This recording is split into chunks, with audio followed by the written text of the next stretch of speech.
তো যারা নাকি এরকম B2B বিজনেস করে, গাড়ি বাড়ি বিক্রি করে, ওরা কিন্তু এই জিনিসটাও ট্র্যাক করে তাদের ওয়েবসাইটে এসে কারা কারা এই যে এরকম ঘাটাঘাটি কারা কারা করতেছে অথবা ঘোরাফেরা করতেছে, এই জিনিসটা তারা ট্র্যাক করে। তো সাধারণত B2B বিজনেস যারা আছে এদের ওয়েবসাইটের নিচে এই যে দেখেন এরকম একটা আপনার এই ফর্ম দেওয়া থাকে, আপনার নাম, আপনার ইমেল, তারপরে এখানে কানেক্ট করে দেন। সাধারণত সমস্ত B2B বিজনেসম্যান যারা আছে ওদের ওয়েবসাইটগুলো সাধারণত এরকমই হয়ে থাকে। ওয়েবসাইট ঢোকার পর আপনি একটা নিচে ফর্মের মতো পাবেন, সেখানে আপনি তথ্য দিবেন, তারপর সেটা সাবমিট করে দিবেন। এতে করে হয় কি, এই যে আপনি তথ্যটা দিলেন এই তথ্যটা ওদের CRM এ চলে যায়, যেখান থেকে নাকি ওদের আলাদা লোক আছে যারা আপনার এই তথ্যগুলো পাওয়ার পর এই তথ্যগুলো যারা দিছে তাদের সাথে পরবর্তীতে যোগাযোগ করে এবং ফোন দিয়ে বলে যে ভাই আপনি একটা ফর্ম ফিল আপ করছিলেন আমাদের ওয়েবসাইটে, তো আমরা এই বাড়িগুলো আমরা বিভিন্ন জায়গায় এই জায়গায় আমরা বাড়িগুলো বিক্রি করি, আপনি আসলে স্যার কোন জায়গায় বাড়িটা কিনতে চাইতেছেন। এখান থেকে এই যে তথ্যটা দিল না এই জায়গায়, এই জিনিসটা কিন্তু দিন শেষে তাদের ট্র্যাক করা লাগে। এইটাকেই কনভার্সন ট্র্যাকিং বলে। আপনি একটা B2B বিজনেসম্যান, আপনার জন্য কনভার্সন হচ্ছে লিড ফর্মটা এখানে সাবমিট করা। কারা কারা লিড ফর্মটা সাবমিট করতেছে এটা আপনার জানার প্রয়োজন আছে। আপনি ই-কমার্স ব্যবসায়ী, আপনি বিভিন্ন রকম প্রোডাক্ট বিক্রি করেন, দারাজের মতো অ্যাপ্লিকেশন অথবা ঘরের বাজার ভিডিওর মতো অ্যাপ্লিকেশন, আপনি জানতে চান যে আপনার ওয়েবসাইটে আইসা কারা কারা বিভিন্ন প্রোডাক্ট পেজে ঘুরে। যেমন আপনি এটা একটা ই-কমার্স ব্যবসায়ী, এটা কিন্তু একটা ই-কমার্স সাইট, হ্যাঁ, এখানে বিভিন্ন রকম প্রোডাক্ট আছে। এখানে আপনি আসলেন, আসার পর এই জায়গায় একটা গেঞ্জি দেওয়া আছে, আপনার কিন্তু এটা জানার প্রয়োজন আছে এইখানে ক্লিক কে করছে, আপনার জানার প্রয়োজন আছে যে জুতার মধ্যে কে ক্লিক করছে। তো যারা নাকি ইন্ডিভিজুয়াল এরকম এক একটা প্রোডাক্টের মধ্যে ক্লিক করতেছে এদের কিন্তু মিনিমাম একটা আগ্রহ আছে না, আছে বলেই কিন্তু সে এখানে ক্লিক করছে। ক্লিক করার পর সেই জিনিসগুলো দেখে, এখানে কি লিখছে অথবা দামটা কত, এই জিনিসটা দেখছে, দেখার পরে এই জায়গায় ক্লিক করে আস্তে করে সে বের হয়ে গেছে। এটাকে বাউন্স বলে আর কি, মাউসটাকে বাউন্স করে দিল, এখান থেকে টিপটা কাটা দিল। কিন্তু যে লোকে নাকি ওয়েবসাইটে ঢুইকা বিভিন্ন রকম ওয়েবসাইটে যে নাকি ঢুকছে সে একটা ভুল করে ফেলাইছে, যদি কনভার্সন ট্র্যাকিং করা থাকে তাহলে যে নাকি অ্যাড চালাইতেছে সে এটা বুঝতে পারে যে আমার ওয়েবসাইটে অমুক আসছে। এই যে প্রসেসটা, আমার ওয়েবসাইটে কারা আসতেছে এই জিনিসগুলো ট্র্যাক করার জন্য আমরা গুগল অ্যাডসে যদি যাই, গুগল অ্যাডসে আমরা বিভিন্ন রকম ট্র্যাকিং কোড পাই। চলেন আমরা কনভার্সন ট্র্যাকিং এ যাই। এখানে আসার পর গোলসে আসার পর কনভার্সন, তারপর এখানে সামারিতে যাওয়ার পর আমরা এখানে আমাদের ওয়েবসাইটে কারা কি করতেছে না করতেছে এই জিনিসগুলো আমরা ট্র্যাক করতে পারি। ট্র্যাক করে আমরা গুগলের কাছে পাঠাই, পরবর্তীতে গুগল তাদের কাছে অ্যাডটা দেখায় যারা নাকি বিভিন্ন রকম পেজে ঢুকছে, যারা নাকি অ্যাড টু কার্ট করছে, যারা নাকি পারচেজ করছে, তাদের কাছে অ্যাডগুলা সেভাবে অপটিমাইজ করে। গুগলের কাছে যখন এই ডাটাগুলো থাকে তখন গুগল বুঝতে পারে। এই যে দেখেন এখানে পেজ ভিউ মানে আপনি ওয়েবসাইটে ঢোকার পর, ওয়েবসাইটে ঢুকলেন মানে আপনি ওয়েবসাইটের যে পেজটা আছে এটা ভিউ করলেন না, এটাকে পেজ ভিউ বলে। আপনি যখন একটা ওয়েবসাইটে গেলেন তখনই সেই ওয়েবসাইট থেকে গুগলকে সিগন্যাল দেয় যে অমুক আমার ওয়েবসাইটে আসছে, অমুক ওয়েবসাইটে আসছে, অমুক একটা পেজ ভিউ করছে। তো তখন গুগল বুঝতে পারে এই লোকের মিনিমাম একটা আগ্রহ আছে যার কারণে সে পেজটা ভিউ করছে, সুতরাং তাকেই আমাকে অ্যাডটা দেখাতে হবে। অথবা তার মতো আরো যারা আছে এইরকম বিহেভিয়ার করে, এই ধরনের ওয়েবসাইটের বিভিন্ন রকম ওয়েবসাইটে ঢুকে তাদের কাছে আমার অ্যাডটা দেখাতে হবে, তখন গুগল এই জিনিসটা বুঝতে পারে। ভাই কথা বুঝতে পারছেন? তো আমাদের শুধুমাত্র পেজ ভিউটা ট্র্যাক করা লাগে না, আমাদের সবকিছু ট্র্যাক করা লাগে। বিশেষ করে ই-কমার্সের মধ্যে আমরা বিভিন্ন জিনিস ট্র্যাক করি, পেজ ভিউ ট্র্যাক করি, তারপর হচ্ছে অ্যাড টু কার্ট কারা নাকি করতেছে, অ্যাড টু কার্ট যে করছে কার্টের মধ্যে মনে করেন যে একটা প্রোডাক্ট রাখছে, পরবর্তী দাম অনেক বেশি হওয়ার কারণে সে চলে আসছে, তার মধ্যে একটা আগ্রহ আছে না, এই লোকটারে যদি আপনি দ্বিতীয়বার আবার একটা দেখাইতে পারেন উইথ সাম ডিসকাউন্ট, কিছু ডিসকাউন্ট দিয়ে যদি তারা একটা দেখান, সেই ক্ষেত্রে সম্ভাবনা আছে না এই লোকটা এই প্রোডাক্টটা কিনবে। এই জন্য কনভার্সনগুলো ট্র্যাকিং করা হয়। তো আমরা যেহেতু আমাদের একটা ওয়েবসাইট আছে এই জন্য আমরা এখান থেকে যাব, এখানে দেখেন কি লিখছে online sales, link clicks, page view, sign ups. Online sales হচ্ছে আপনার ই-কমার্স ব্যবসায়ের জন্য, লিঙ্ক ক্লিকস এই জায়গায় চলে আসছে। লিঙ্ক ক্লিক হইতেছে যারা নাকি আপনার ওয়েবসাইটের মধ্যে বিভিন্ন রকম লিঙ্ক দেওয়া থাকে, ফোন নাম্বার দেওয়া থাকে না, ইমেল দেওয়া থাকে, তো যারা নাকি ইমেলের মধ্যে একটা ক্লিক করছে তো ওই লোকেরও কিন্তু আপনার প্রোডাক্ট সম্পর্কে কিছুটা জানার আগ্রহ আছে বলে তো সেখানে ক্লিক করেছে, তাই না? নাহলে তো ফাও একজন মানুষ কেউ এখানে ক্লিক করে না। তো এইটাকেও সে ট্র্যাক করতে পারে। হ্যাঁ, এই জিনিসটাকেও সে ট্র্যাক করতে পারে। তারপরে এখানে দেখেন লিঙ্ক ক্লিক গেছে, তারপর পেজ ভিউ, কারা নাকি শুধুমাত্র আপনার ওয়েবসাইটে আসছে তারপর বের হয়ে চলে গেছে, এই জিনিসটা আপনি ট্র্যাক করতে পারেন। তারপর সাইন আপস, কারা নাকি আপনার ওয়েবসাইটে আইসা আপনার যে ভিতরে একটা ফর্ম থাকে এই ফর্মটা কারা ফিল আপ করছে এদেরকে আপনি ট্র্যাক করতে পারেন। এটা হচ্ছে সাধারণত এই 3-4টা কাজ মানুষ ওয়েবসাইটের উপর করে, মানে মৌলিকভাবে। আরো অনেক কাজ আছে, যেমন স্ক্রল ডাউন করলো, অথবা মনে করেন যে বিভিন্ন পেজ ঘোরাফেরা করলো, এইগুলো তো বিভিন্ন রকম অ্যাক্টিভিটি। তো মোট কথা এই 4টার মধ্যেই কিন্তু সবকিছু চলে আসছে। একটা ওয়েবসাইটে এসে সাধারণত মানুষ এই কাজগুলো করে। তারপর আমরা যদি অ্যাপে যাই, অ্যাপে দেখেন এখানে কেউ যদি আপনার অ্যাডটা দেখছে, অ্যাডটা দেখার পর ওইখানে আপনার অ্যাডটা ইনস্টল করলো। আমরা এই যে অ্যাপের যে একটা এক্সটেনশন দেখছিলাম না, ডাউনলোডের যে একটা এক্সটেনশন, আপনি ওইটা ব্যবহার করছেন, কেউ মনে করেন আপনার অ্যাডটা দেখে সেখান থেকে অ্যাডটা ইনস্টল করলো, আপনি তাকেও ট্র্যাক করতে পারেন। যারা নাকি আপনার অ্যাপটা ইনস্টল করছে, এই লোকটিতে আপনার বিজনেস করতে হইব না, অ্যাপটা ইনস্টল করছে, কিন্তু ওর কাছে যদি মনে করেন বিভিন্ন সময় বিভিন্ন রকম অফার না যায়, সেই ক্ষেত্রে তো সে তো কোনো সময় অ্যাপটা ব্যবহার করবে না। তো ওরে আমরা চাইলে অ্যাপটা দেখাতে পারি। ইন অ্যাপ পারচেস, অ্যাপের মধ্যে ঢুকলো, যেমন দারাজের একটা অ্যাপ্লিকেশন, দারাজের একটা অ্যাপ আছে, সেখানে ঢুকিয়া আপনার কারা কারা ভিতর থেকে পারচেস করতেছে, একটা তো হলো ওয়েবসাইটের মধ্যে থেকে কারা পারচেস করতেছে, আর একটা হচ্ছে অ্যাপের মধ্যে কারা পারচেস করতেছে, এই জিনিসগুলো ট্র্যাক করতে পারেন। ইন অ্যাপ অ্যাকশন, অ্যাকশন মানে হইতেছে এক একটা অ্যাপের মধ্যে গেল, অ্যাপের মধ্যে গিয়ে আপনার বিভিন্ন রকম বাটন থাকে না, বিভিন্ন জায়গায় ক্লিক করলো, এখানে গেল সেখানে গেল, এটাই হচ্ছে এক একটা অ্যাকশন। এটাকে অ্যাকশন বলে, এটাকে ইউজারের ইন্টারাকশন বলে, এটাকে ইউজারের বিহেভিয়ার বলে, সবকিছু কথা ঘুরে ফিরে একটাই।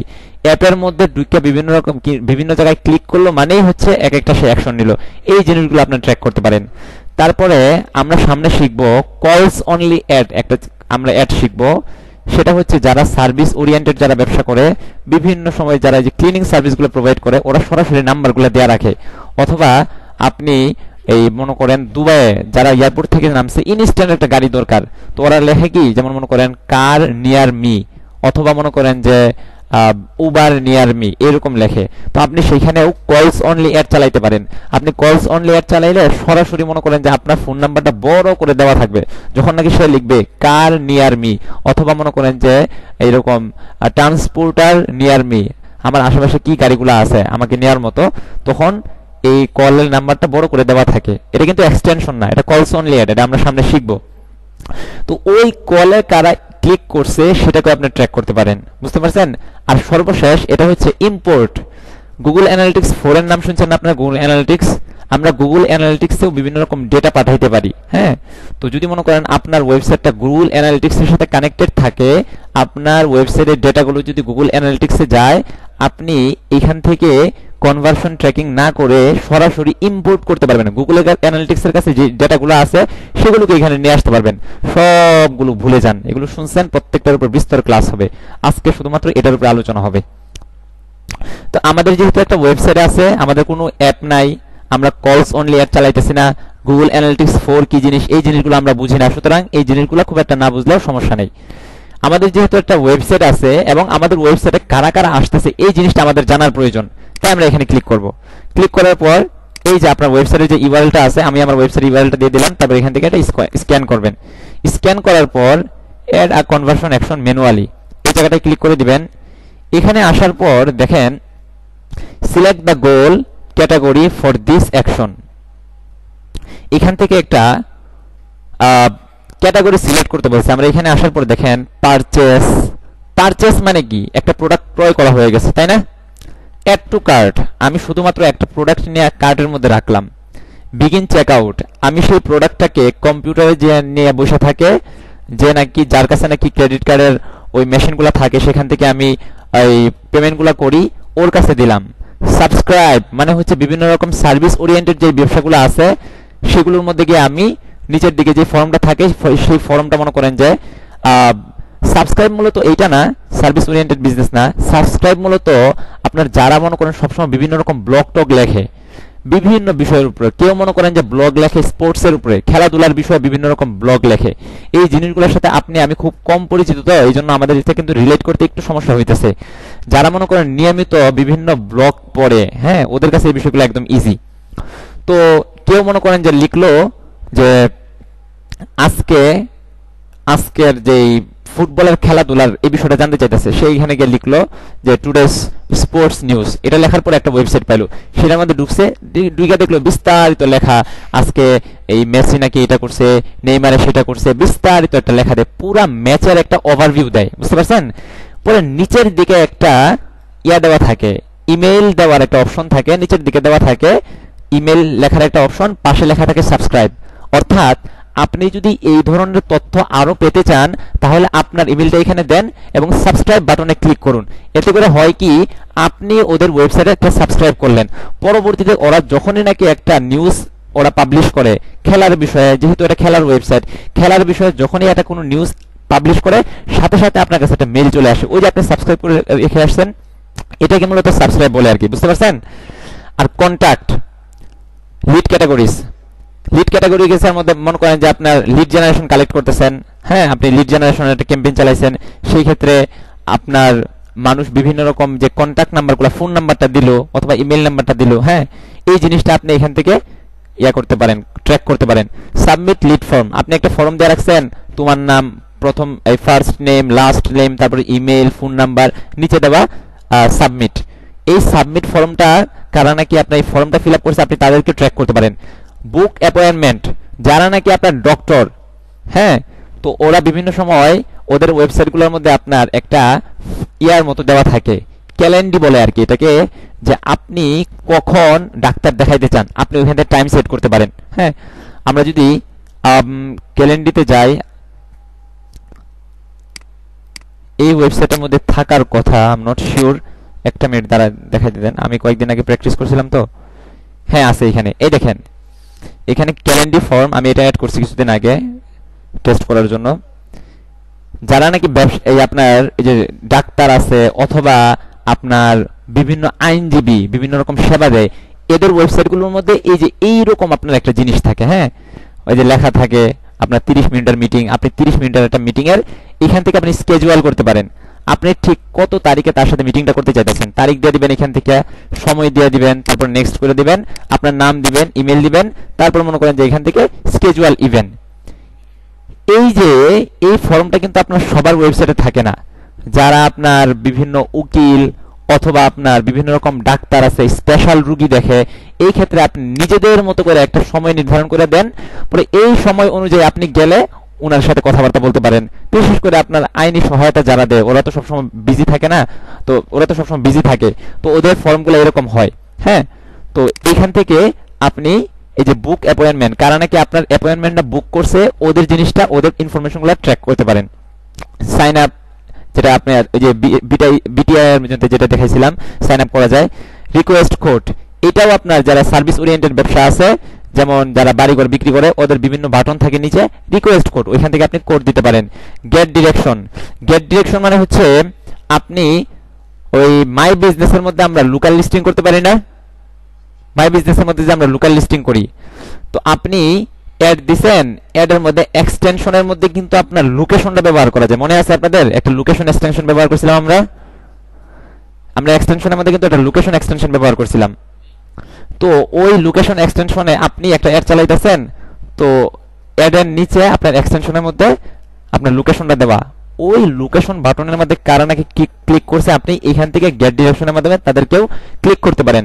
আউটবাউন্ড ক্লিক হচ্ছে, আমি যদি আমাদের এই ওয়েবসাইটের মধ্যে যাই, এখানে আসার পর যদিও আমি নিচের ইনফরমেশনগুলো এখানে অ্যাড করছি না, নিচের দিকে চলে আসার পর এই যে মনে করেন যে জিনিসগুলো না, আমাদের মধ্যে কিন্তু অ্যাড করা নাই, যার কারণে মনে করেন যে ঘুরে ফিরে সেই ওয়েবসাইটে নিয়ে আসবে।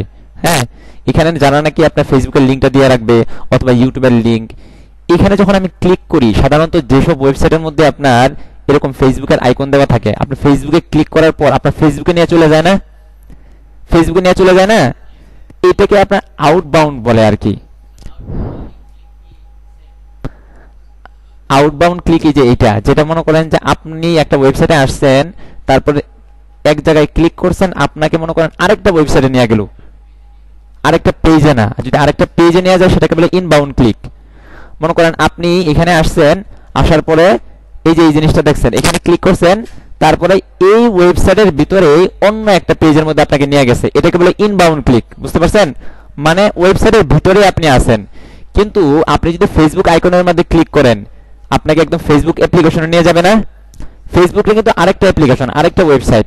এই যে মনে করেন আপনি আমার ওয়েবসাইটে আইসা ভিন্ন আরেকটা ওয়েবসাইটে গেলেন, এটাকে আউটবাউন্ড ক্লিক বলতেছে। ঠিক আছে? আর কোন এরকম কখনো কখনো এরকম বাটন দেওয়া থাকে যে আপনি ক্লিক করলেন, তারপর দেখা গেল যে ওই ওয়েবসাইটের মধ্যে আপনাকে রাইখা দিছে, বাকি অন্য একটা পেজে নিয়ে গেছে, এটাকে বলে ইনবাউন্ড ক্লিক। দুটাকেই আপনার ট্র্যাক করা যায়। তো আউটবাউন্ড ক্লিকগুলো সাধারণত আপনার যারা অ্যাফিলিয়েট করে না, অ্যাফিলিয়েট মার্কেটিং করে, ওরা এই জিনিসগুলো ট্র্যাক করে, কারণ ওদের আপনার ওয়েবসাইটের মধ্যে বিভিন্ন রকম তথ্য দেওয়া থাকে। মনে করেন ওরা স্পোর্টস রিলেটেড আপনার ব্লগ লিখলো যে আজকের খেলাধুলা এই রকম হয়েছে, তারপর নিচের দিকে একটা বাটনের মধ্যে দেওয়া থাকে, যে নিচের দিকে বাটনের মধ্যে আপনার লেখা থাকে যে এখানে অ্যামাজনের একটা প্রোডাক্ট দেওয়া থাকে। পরে নিচে মনে করেন যে এই জায়গায়, তো যারা নাকি অ্যামাজনের যেই আপনার, এটা প্রথম আলোতে গেলে বোঝা যায়। প্রথম আলোতে আমরা যদি যাই, প্রথম আলো এখানে আসলাম, আসার পর এই যে বিভিন্ন রকম যে অ্যাড থাকে না, কোথায় এই যে এখানে অ্যাপেক্স এর একটা অ্যাড দেখতেছেন, এখানে যদি আমি ক্লিক করি, আমি অ্যাপেক্স এর ওয়েবসাইটে চলে আসলাম না? ছিলাম কিন্তু আমি প্রথম আলোতে, এখন চলে আসছে আপনার অ্যাপেক্স এর ওয়েবসাইটে। It's called outbound click. মানে এই যে আমি ক্লিকটা দিলাম, ক্লিকটা কিন্তু আমাকে ওয়েবসাইটের বাইরে নিয়ে চলে গেছে, এটাকে বলে আউটবাউন্ড। বুঝতে পারছেন? আবার যদি কখনো কখনো এরকম হইতে পারে, ওয়েবসাইটে আসলাম, ওয়েবসাইটে আসার পর আমাদের এখানে কি কোনো বাটন আছে, এই যে স্বপ্ন বাটনে ক্লিক করলাম, স্বপ্ন বাটনে ক্লিক করলাম, উপরের দিকে নিয়ে আসলো না, নিচের দিকে ছিলাম, তারপর যখন নাকি আমি স্বপ্ন বাটনে ক্লিক করলাম উপরের দিকে নিয়ে আসা পড়ছি। ঠিক আছে? অথবা এই জিনিসগুলো তো আপনার অর্গানাইজ না, তো অনেক সময় দেখা যায় যে ওয়েবসাইটের মধ্যে স্বপ্ন বাটনে ক্লিক করলে ওই ওয়েবসাইটের যতগুলা প্রোডাক্ট আছে সবগুলো সামনে চলে আসে। এটা আপনার ওয়েবসাইটের মানে এক জায়গা থেকে আরেক জায়গায় নিয়ে গেল না? আপনি এক পেজে ছিলেন, স্বপ্ন বাটনে ক্লিক করছেন, তারপর এই ওয়েবসাইটের মধ্যে যতগুলো প্রোডাক্ট আছে সেই প্রোডাক্টগুলো আপনার সামনে নিয়ে আসছে, হ্যাঁ, অন্য একটা পেজের মধ্যে আর কি। এটাকে ইনবাউন্ড ক্লিক বলে। ঠিক আছে? এই দুটো জিনিস ট্র্যাক করা যায়। বিশেষ করে আউটবাউন্ড ক্লিকটা হচ্ছে আপনার অ্যাফিলিয়েট মার্কেটিং যারা করে ওদের জন্য এটা খুবই গুরুত্বপূর্ণ, কারণ কারা কারা নাকি সে যে পণ্যের প্রচারণা চালাইতেছে সেই পণ্যটা কারা কারা দেখছে সেটা তার জানার প্রয়োজন আছে, পরবর্তীতে সে তাদেরকে নিয়ে আপনার ক্যাম্পেইন করে। আচ্ছা, এই হলো আপনার আউটবাউন্ড ক্লিক। তারপর পেজ ভিউ তো আপনারা বুঝেন, পেজ ভিউ মানে হচ্ছে ওয়েবসাইটে গেলে একটা পেজ ভিউ হয়ে যায়। হ্যাঁ, তো এই জিনিসগুলো আমরা ট্র্যাক করতে পারি। তো প্রথমে আমরা শিখছিলাম পারচেস। আমরা এখান থেকে বলে দিলাম যে আমরা পারচেস, কারা নাকি আমাদের ওয়েবসাইটে আইসা একটা পণ্য ক্রয় করছে আমরা তাদেরকে ট্র্যাক করতে চাই। এই জিনিসটা স্যার বিস্তারিত আলোচনা করছে। যেহেতু মনে করেন একটা ওয়েবসাইটের, সাধারণত ই কমার্স ওয়েবসাইটের কিন্তু পারচেসটা আপনার প্রাইমারি অ্যাকশন থাকে, অর্থাৎ একটা ব্যবসায়ীর কিন্তু এটা মূল গোল থাকে, মূল উদ্দেশ্য থাকে, মানুষ যেন আমার ওয়েবসাইটে আইসা ক্রয় করে, মানুষ যেন আমার একটা ওয়েবসাইটে আইসা একটা প্রোডাক্ট পারচেস করে, এটাই তো তার মূল গোল থাকে, তাই না? এই জন্য এটাকে বলা হয় প্রাইমারি অ্যাকশন। কিন্তু যখন যেটা মনে করেন বিটুবি বিজনেস, সার্ভিস ওরিয়েন্টেড ব্যবসা করে যারা, ওদের কি পারচেসটাই কি মূল প্রাইমারি গোল? ওদের গোলটা কি বলেন তো? যারা নাকি বিটুবি বিজনেস, সার্ভিস ওরিয়েন্টেড ব্যবসা করে, যেমন হ্যাঁ লিড কালেকশন, রাইট। তো ওরা যখন এখান থেকে আসবে, এখানে আসার পর যখন এই যে সাবমিট লিড ফর্ম, তখন তারা কি দিবে? প্রাইমারি দিবে। বুঝতে পারছেন? আচ্ছা, কিন্তু একটা ই কমার্স ব্যবসার মধ্যেও কিন্তু আপনার লিড ফর্ম থাকতে পারে না? যেমন মনে করেন যে আপনার ওয়েবসাইটের নিচের দিকে আপনি একটা ফর্ম দেওয়া রাখছেন, আপনি বললেন যে আমাদের বিভিন্ন সময় নতুন নতুন প্রোডাক্ট আসে, এই যে এই তথ্যগুলো যদি আপনি জানতে চান তাহলে আমাদের এই ফর্মটা ফিল আপ করুন। আপনি এটা ট্র্যাক করতে চাইতেছেন, বাকি এটা তো আপনার মূল উদ্দেশ্য না। যখন নাকি আপনি একজন ই কমার্স ব্যবসায়ী, সেটা কিন্তু আপনার মূল উদ্দেশ্য না। আপনার মূল উদ্দেশ্য কিন্তু ই কমার্স ব্যবসায়ী হিসেবে আপনার মূল উদ্দেশ্য কিন্তু আপনার ওই পারচেসটা, তাই না? তো আমরা যেহেতু ই কমার্স ব্যবসা নিয়ে বেশি কাজ করি, বেশিরভাগ কাজগুলো এই সংক্রান্তই থাকে, আমরা এখান থেকে পারচেস সিলেক্ট করব এবং তখন প্রাইমারি অ্যাকশন সিলেক্ট করে দেব। মানে এটা হচ্ছে আমাদের মূল উদ্দেশ্য। এখান থেকে একটা নাম দিয়ে দিবেন, স্যারে যেরকম দিছে পারচেস জিটিএম, আপনি এরকম কিছু একটা দিলেন, অথবা নিজের মতো করে PARCHASE পারচেস, এখান থেকে একটা নাম দিয়ে দিলেন। হ্যাঁ, নাম দেওয়ার পর এদিকে চলে আসেন। এই বিষয়গুলো তো আচ্ছা, এই জিনিসগুলো আপনারা বুঝেন না, এই জিনিসগুলো কি রিকল করার কোনো প্রয়োজন আছে? এই জিনিসগুলো তো বুঝেনি, তাই না? যেমন ই কমার্স ব্যবসার ক্ষেত্রে এই ওয়েবসাইটে কেউ একজন আসলো, দেখেন এই প্রোডাক্টটার দাম 34 টাকা, এটা 75 টাকা, এটা 45 টাকা, এটা 10 টাকা, তারপর এটা হতেছে 25 টাকা, এক একটা এক এক রকম না? তো যারা নাকি আপনার প্রোডাক্টগুলো পারচেজ করতেছে, আপনি যদি এখান থেকে use same value for each conversion, প্রতিটা কনভার্সনের জন্য তুমি সেম ভ্যালু দাও, তাহলে কি আমি বুঝতে পারবো দিন শেষে আমার আমার ওয়েবসাইট থেকে ঠিক কত টাকার ব্যবসা হলো? এই জিনিসটা কি বোঝা সম্ভব? সম্ভব না কিন্তু, কারণ আপনি এখানে স্ট্যাটিক একটা ভ্যালু দেওয়া রাখছেন, যেমন মনে করেন 10 লেখা রাখলেন। একটা প্রোডাক্ট ক্রয় করব, আপনার ওইখানে গিয়ে 10 দেখাইবো, আরেকটা ক্রয় করছে 10 দেখাইবো। আমাদের মূল উদ্দেশ্য তো এইটা না, তাই না? আমাদের উদ্দেশ্য হইতেছে যে যেই প্রোডাক্টটাই ক্রয় করুক, হ্যাঁ, সেটার যে একটা ডিফারেন্ট ভ্যালু আছে, ভিন্ন রকম ভ্যালু আছে, এটাকে আমি ট্র্যাক করতে চাই। সেক্ষেত্রে আপনি এখানে এটা ক্লিক করে দিবেন পারচেসের ক্ষেত্রে, আর এই জায়গায় ডিফল্ট ভাবে 1 দেওয়া রাখবেন, মানে কোনো সময় যদি আপনার কোনো কারণে ভ্যালু না পায়, সেক্ষেত্রে যেন অন্তত 1 পায়, ঠিক আছে? কিন্তু যখন নাকি আপনি এই সার্ভিস ওরিয়েন্টেড ব্যবসা করেন, আপনি চাইতেছেন কেউ একজন লিড ফর্ম ফিল আপ করুক, তখন কিন্তু আপনার ইউজ ডিফারেন্ট ভ্যালু এই জিনিসটা দেওয়ার দরকার নাই। তখন আপনি ইউজ দ্য সেম ভ্যালু। কারণ হচ্ছে একজন মানুষ একবার আসলো, ফর্ম ফিল আপ করছে, হ্যাঁ, একটা ভ্যালু হয়েছে, তারপর এই লোকটা মনে করেন আরেকবার আসছে, আরেকবার ফর্ম ফিল আপ করছে। এখন আপনি যদি এখানে ইউজ ডিফারেন্ট ভ্যালু দেওয়া রাখেন, তাহলে কিন্তু এই যে প্রতিটা নতুন নতুন ভ্যালু যোগ হইতে থাকবে। আমার উদ্দেশ্য তো এটা না, যেহেতু আমি চাইতেছি যে আমার ওয়েবসাইটের যারা নাকি একবারই ফর্মটা ফিল আপ করছে, যখন নাকি আপনি লিড কালেক্ট করতেছেন, সেই ক্ষেত্রে ইউজ সেম ভ্যালু। তুই বেটা 100 বারও যদি ফর্ম ফিল আপ করস, তাহলে একবারই দেখাবি, বুঝতে পারছেন? এই জন্য লিড ফর্মের ক্ষেত্রে আমরা সাধারণত এটা দেই, use the same value for each conversion, প্রতিটা কনভার্সনের জন্য আপনার ভ্যালু একটাই রাখবেন। তারপর এখান থেকে select how many conversions to count per click or interaction. এইটা হচ্ছে আপনি কিন্তু যখন পারচেজ গোল দিলেন, সেই ক্ষেত্রে আপনার প্রতিটা কনভার্সন কিন্তু আপনার কাছে ইম্পর্টেন্ট। প্রতিটা কনভার্সন আপনার কাছে ইম্পর্টেন্ট না?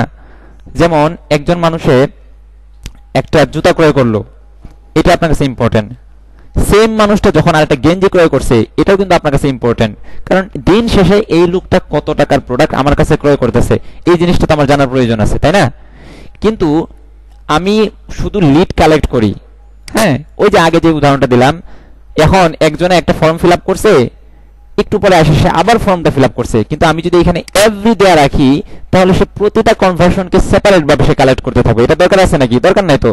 একজন মানুষে 10 বার ফর্ম ফিল আপ করলেও যেন একবারই দেখায়। আমাদের উদ্দেশ্য যখন ওইরকম থাকবে, সেক্ষেত্রে আমি এটা দিয়ে দেবো। এই দেখেন নিচে দিকে লেখা আছে recommended for leads, sign ups and other conversions because only the first interaction is valuable. যারা নাকি লিড কালেক্ট করতেছে অথবা বিভিন্ন রকম ফর্ম সাইন আপ করাইতেছে, ওরা এই জিনিসটা দিবে। কারণ হচ্ছে 10 জন মানুষের যদি ফর্ম ফিল আপ করে আর 10টা যদি দেখায়, এই দেখেন এখানে বলতেছে কি select how many conversion to count per click or interaction. প্রতিটা ক্লিকের জন্য তুমি কতটা কনভার্সন তুমি দিতে চাইতেছো, হ্যাঁ। তো আপনি যদি এখানে এভরি দেয়া দেন, মানে ই কমার্সের ক্ষেত্রে প্রতিটা পারচেসই আমার কাছে খুবই গুরুত্বপূর্ণ। সে একটা গেঞ্জি কিনছে, একটা পারচেস হয়ে গেছে, এটা আমার কাছে গুরুত্বপূর্ণ। সে আরেকটা এই জুতা কিনছে, এটা আমার কাছে গুরুত্বপূর্ণ। তাই আমি এখানে প্রতিটা ইন্টারাকশনই, প্রতিটা পারচেসই এখান থেকে কাউন্ট করব। কিন্তু যখন নাকি আমি শুধুমাত্র সাইন আপ গুলো নিতেছি, বুঝতে পারছেন? তো এই জিনিসটা হচ্ছে আপনার লিড ফর্মের জন্য, এটা বলা আছে এখানে। আর average recommended for purchases because every purchase is valuable. প্রতিটা পারচেসে আপনার কাছে ভ্যালুয়েবল, প্রতিটা পারচেসে আপনার কাছে গুরুত্বপূর্ণ, কারণ দিন শেষে আপনি জানতে চান কত টাকার প্রোডাক্ট আপনার ওয়েবসাইট থেকে বিক্রি হইলো, হ্যাঁ। এই জিনিসটা আপনার কাছে জানা প্রয়োজন, এই জন্য প্রতিটাকে আপনি ট্র্যাক করবেন এই জায়গা থেকে। ক্লিক থ্রু রেট, এই জিনিসটা কি দেখেন 30 দিনের এখানে একটা উইন্ডো দেওয়া আছে। এই 30 দিনের এটাকে একটা ইন্টারভাল বলা হয়। 1 মাসের আমি একটা খাঁচা তৈরি করলাম। এখানে দেখেন সুন্দর করে লেখা আছে conversions can happen days after someone interact with your ad, select how much time after someone interact with your ad you want to use to count conversion. আমি বাংলায় বলি, এখানে ইংরেজিতে বলা আছে। আপনি 30 দিনের একটা ইন্টারভাল বা একটা সময় নির্ধারণ করলেন। কোনো একজন মানুষ আপনার অ্যাডটা দেখলো, এখানে এসে সে লিখছে ওয়েব হোস্টিং,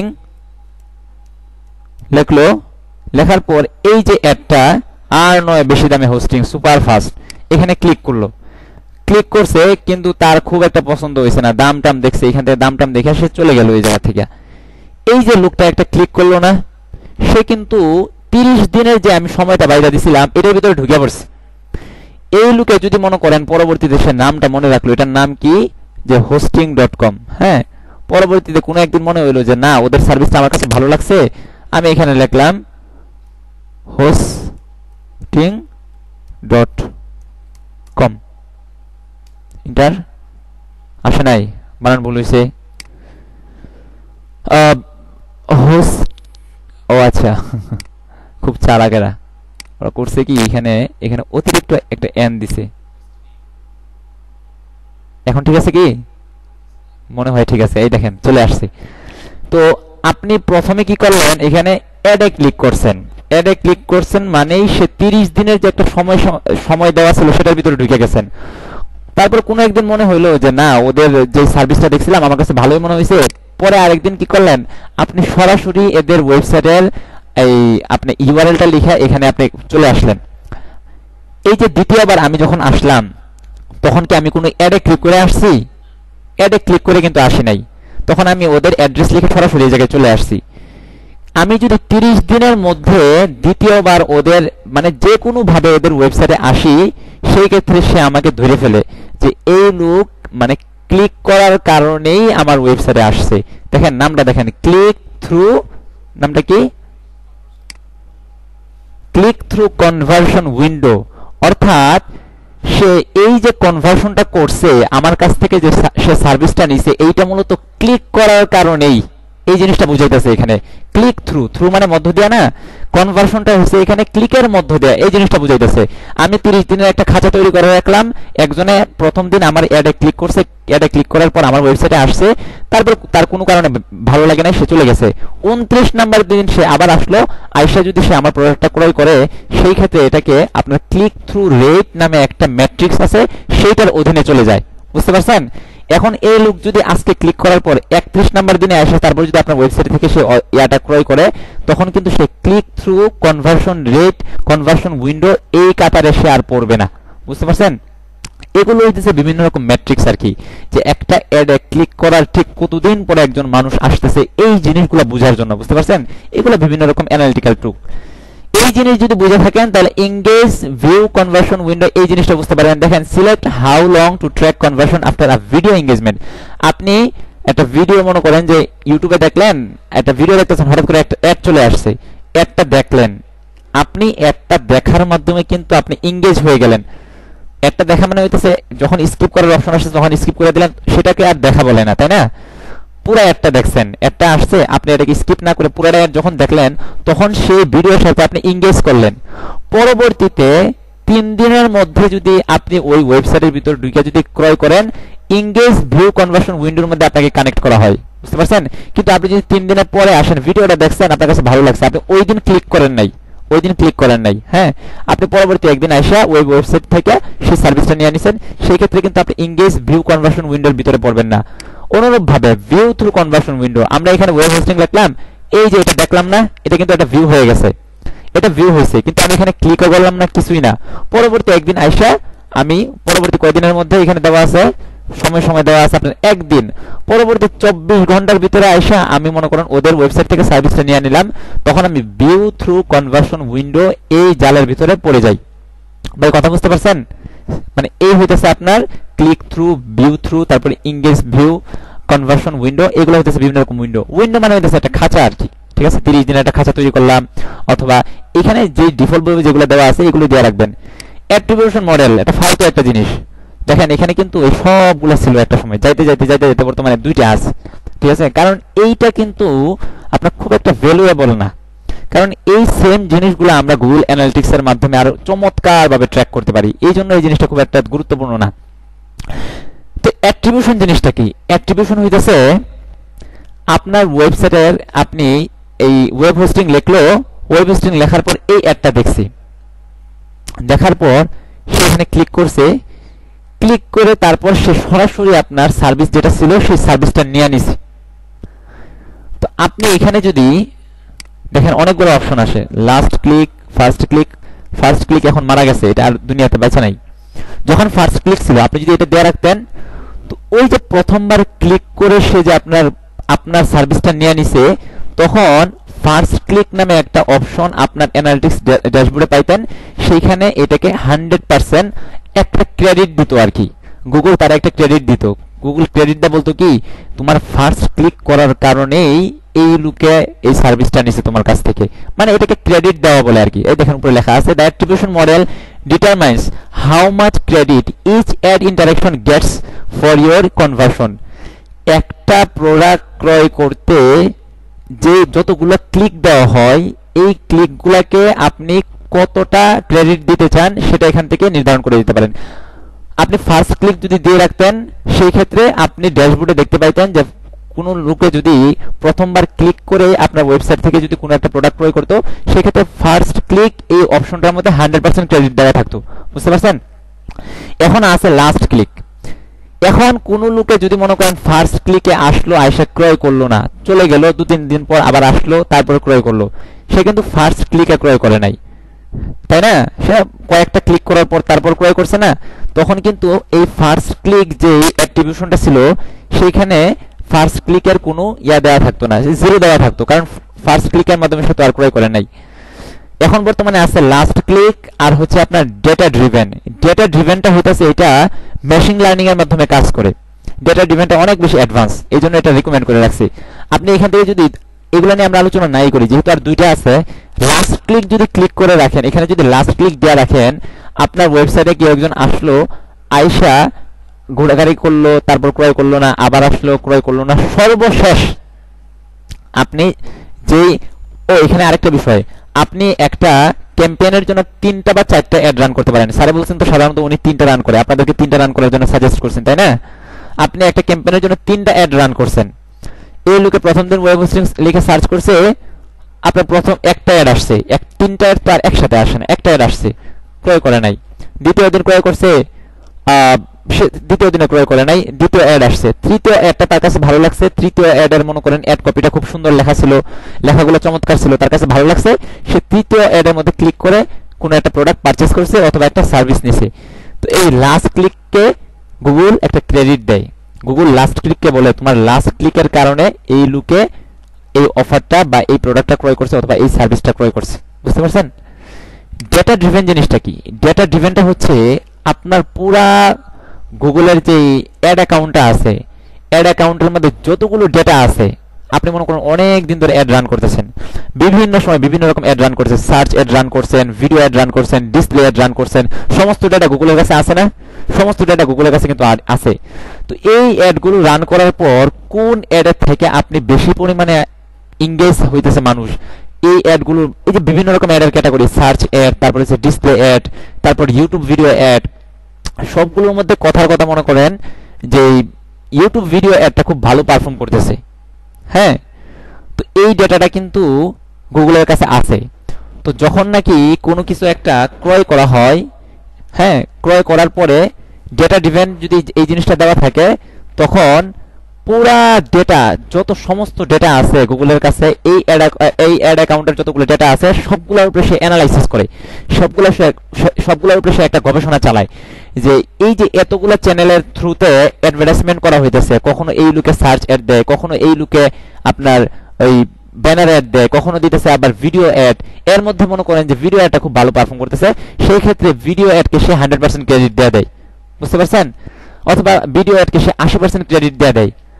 তারপরে দ্বিতীয় পর্যায়ে ভালো পারফর্ম করতেছে আপনার ওই ব্যানার অ্যাডটা, তখন ব্যানার অ্যাডকে মনে করেন যে এই 80% তারে দিছে, 10% এরে দিল, ঠিক আছে? 80% না, ধরেন ভিডিও অ্যাডকে দিল সে 70%। তারপর ব্যানার অ্যাডটা এরপরে ভালো অবস্থানে আছে, তখন ব্যানার অ্যাডকে সে দিল 20%। এবং সর্বনিম্নে, অর্থাৎ এই লোকে এই অ্যাড অ্যাকাউন্ট থেকে যতগুলো সার্চ অ্যাড রান করছে, সেই সার্চ অ্যাডগুলো তেমন ভালো পারফর্ম করতে পারে নাই, সেই সার্চ অ্যাডগুলো থেকে মানুষ খুব একটা বেশি কোনো কিছু ক্রয় করে নাই, তখন সার্চ অ্যাড যেটা আছে সেটাকে সে 10% দেয়। বুঝতে পারছেন? 100%-এর মধ্যে এরকম পার্সেন্টেজ দিতে থাকে। এই জন্য ডেটা ড্রিভেন যেটা আছে, এটা কিন্তু অনেক কিছুর উপরে অ্যানালাইসিস করে। এই জন্য ডেটা ড্রিভেনটা হচ্ছে আপনার এখানে রিকমেন্ডেড ওরাও রিকমেন্ড করছে এবং মানে বর্তমানে মার্কেটাররা যেহেতু মনে করেন সবগুলা বিলুপ্ত হইতে হইতে এই দুইটা আছে, হয়তো লাস্ট ক্লিকটাও থাকবে না, শুধুমাত্র ডেটা ডিভেন্টটা থাকবে। কারণ ডেটা ডিভেন্টটা আপনার মেশিন লার্নিং এর মাধ্যমে কাজ করে, তো সমস্ত ডেটা তার সামনে নিয়ে তারপর এটার উপর সে অ্যানালাইসিস করে এবং সেটার উপর সে একটা নাম্বারিং করে। এই জন্য এটা ডিফল্ট ভাবে ডেটা ডিভেন্ট দেওয়া আছে, ডেটা ডিভেন্টই থাকবে। বাকি বিষয়টা বুঝতে পারছেন কিনা, সে নাম্বারিংটা কিভাবে করে? নাম্বারিংটা করে তার কাছে যত ডেটা আছে সবগুলোর উপর সে অ্যানালাইসিস করে এবং দেখে যে কোন এই আপনার অ্যাডভার্টাইজিং যে চ্যানেলগুলো আছে, সার্চ অ্যাড, তারপর ডিসপ্লে অ্যাড, তারপর হচ্ছে ব্যানার অ্যাড, এর মধ্যে কোন ধরনের অ্যাডটা ভালো পারফর্ম করতেছে সেটার উপর বেস করে সে সেই আপনার যেই চ্যানেলগুলো আছে চ্যানেলকে একটা নাম্বার দিয়ে দেয়। বুঝতে পারছেন? তারপরে যে ইনহ্যান্স কনভার্সন, এটা নিয়ে আলোচনা করা হয়েছে না, এটা নিয়ে আলোচনা হবে। আমি এই জন্য আর এই আলোচনাটা না করি, এটা ঠিকই দেয়া রাখবেন। কারণ হইতেছে ইনহ্যান্স কনভার্সনটা হইতেছে আপনার ওয়েবসাইটে নাকি যারা ওই যে নাম ঠিকানা দেয়া তারপর কোনো একটা প্রোডাক্ট পারচেজ করে না, ইনহ্যান্স কনভার্সনটা দেওয়া থাকলে হয় কি, ওই লোকের নাম ঠিকানার ইনফরমেশন গুলাও গুগলের কাছে চলে আসে, তখন সে আরো চমৎকার ভাবে এটাকে অপটিমাইজ করতে পারে অ্যাডটাকে। এই জন্য ইনহ্যান্স এটাকে টিক মার্ক সাধারণত দেওয়া থাকে। আচ্ছা, সবগুলো মোটামুটি আলোচনা করা হয়েছে। এরপরে যদি আমরা এই জায়গায় যাই, এই জায়গায় যাওয়ার পর সেভ এন্ড কন্টিনিউ দেওয়ার পর দেখেন এরপরে আর যাইতে দেয় না। আরে আশ্চর্য। ডান। আমাদের সবার অ্যাড অ্যাকাউন্টগুলোর অবস্থায় একই রকম। আমরা আসলে ওই ক্রেডিট কার্ড ইনফরমেশনগুলো প্রোভাইড না করার কারণে আমরা সব ধরনের অ্যাকশনগুলো নিতে পারি না। হ্যাঁ, কাটা অনেকেরটা যায় না। ওই যে আমি আপনাদেরকে একদিন একটা কথা বলছিলাম যে অ্যাড অ্যাকাউন্টগুলো এক একজনের সাথে এক এক রকম বিহেভ করে, বুঝতে পারছেন? ওরা আসলে 12 বাতারি, তো এক একজনের সাথে এক এক রকম আচরণ করতে থাকে। Manager account, sorry manager account না, আমার এই অ্যাকাউন্টের মধ্যে দেখি দেয় কিনা।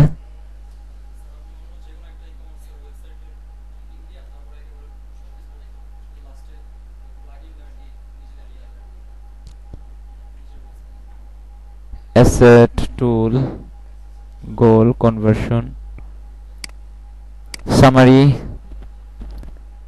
এখান থেকে দেওয়ার কথা না। তারপর এটা ট্রাই চালাই। আমার এই দেখেন অনেকগুলো কনভার্সন ট্র্যাকিং করা আছে, আমি যখন প্র্যাকটিস করছিলাম তো অনেকগুলো করা আছিল, সমস্যা নাই। তারপরে করতে দিবে। এখানে আসলাম, আসার পর ওয়েবসাইটের ইউআরএলটা এই জায়গায় দিয়ে দিই। এটা তো ওয়েবসাইটের ইউআরএল না, ওয়েবসাইটের ইউআরএল হচ্ছে এটা।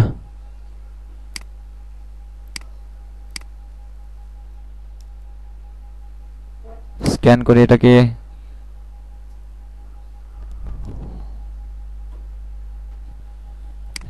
এখান থেকে ক্যাটাগরি পারচেজ দিয়ে দিই। ডান।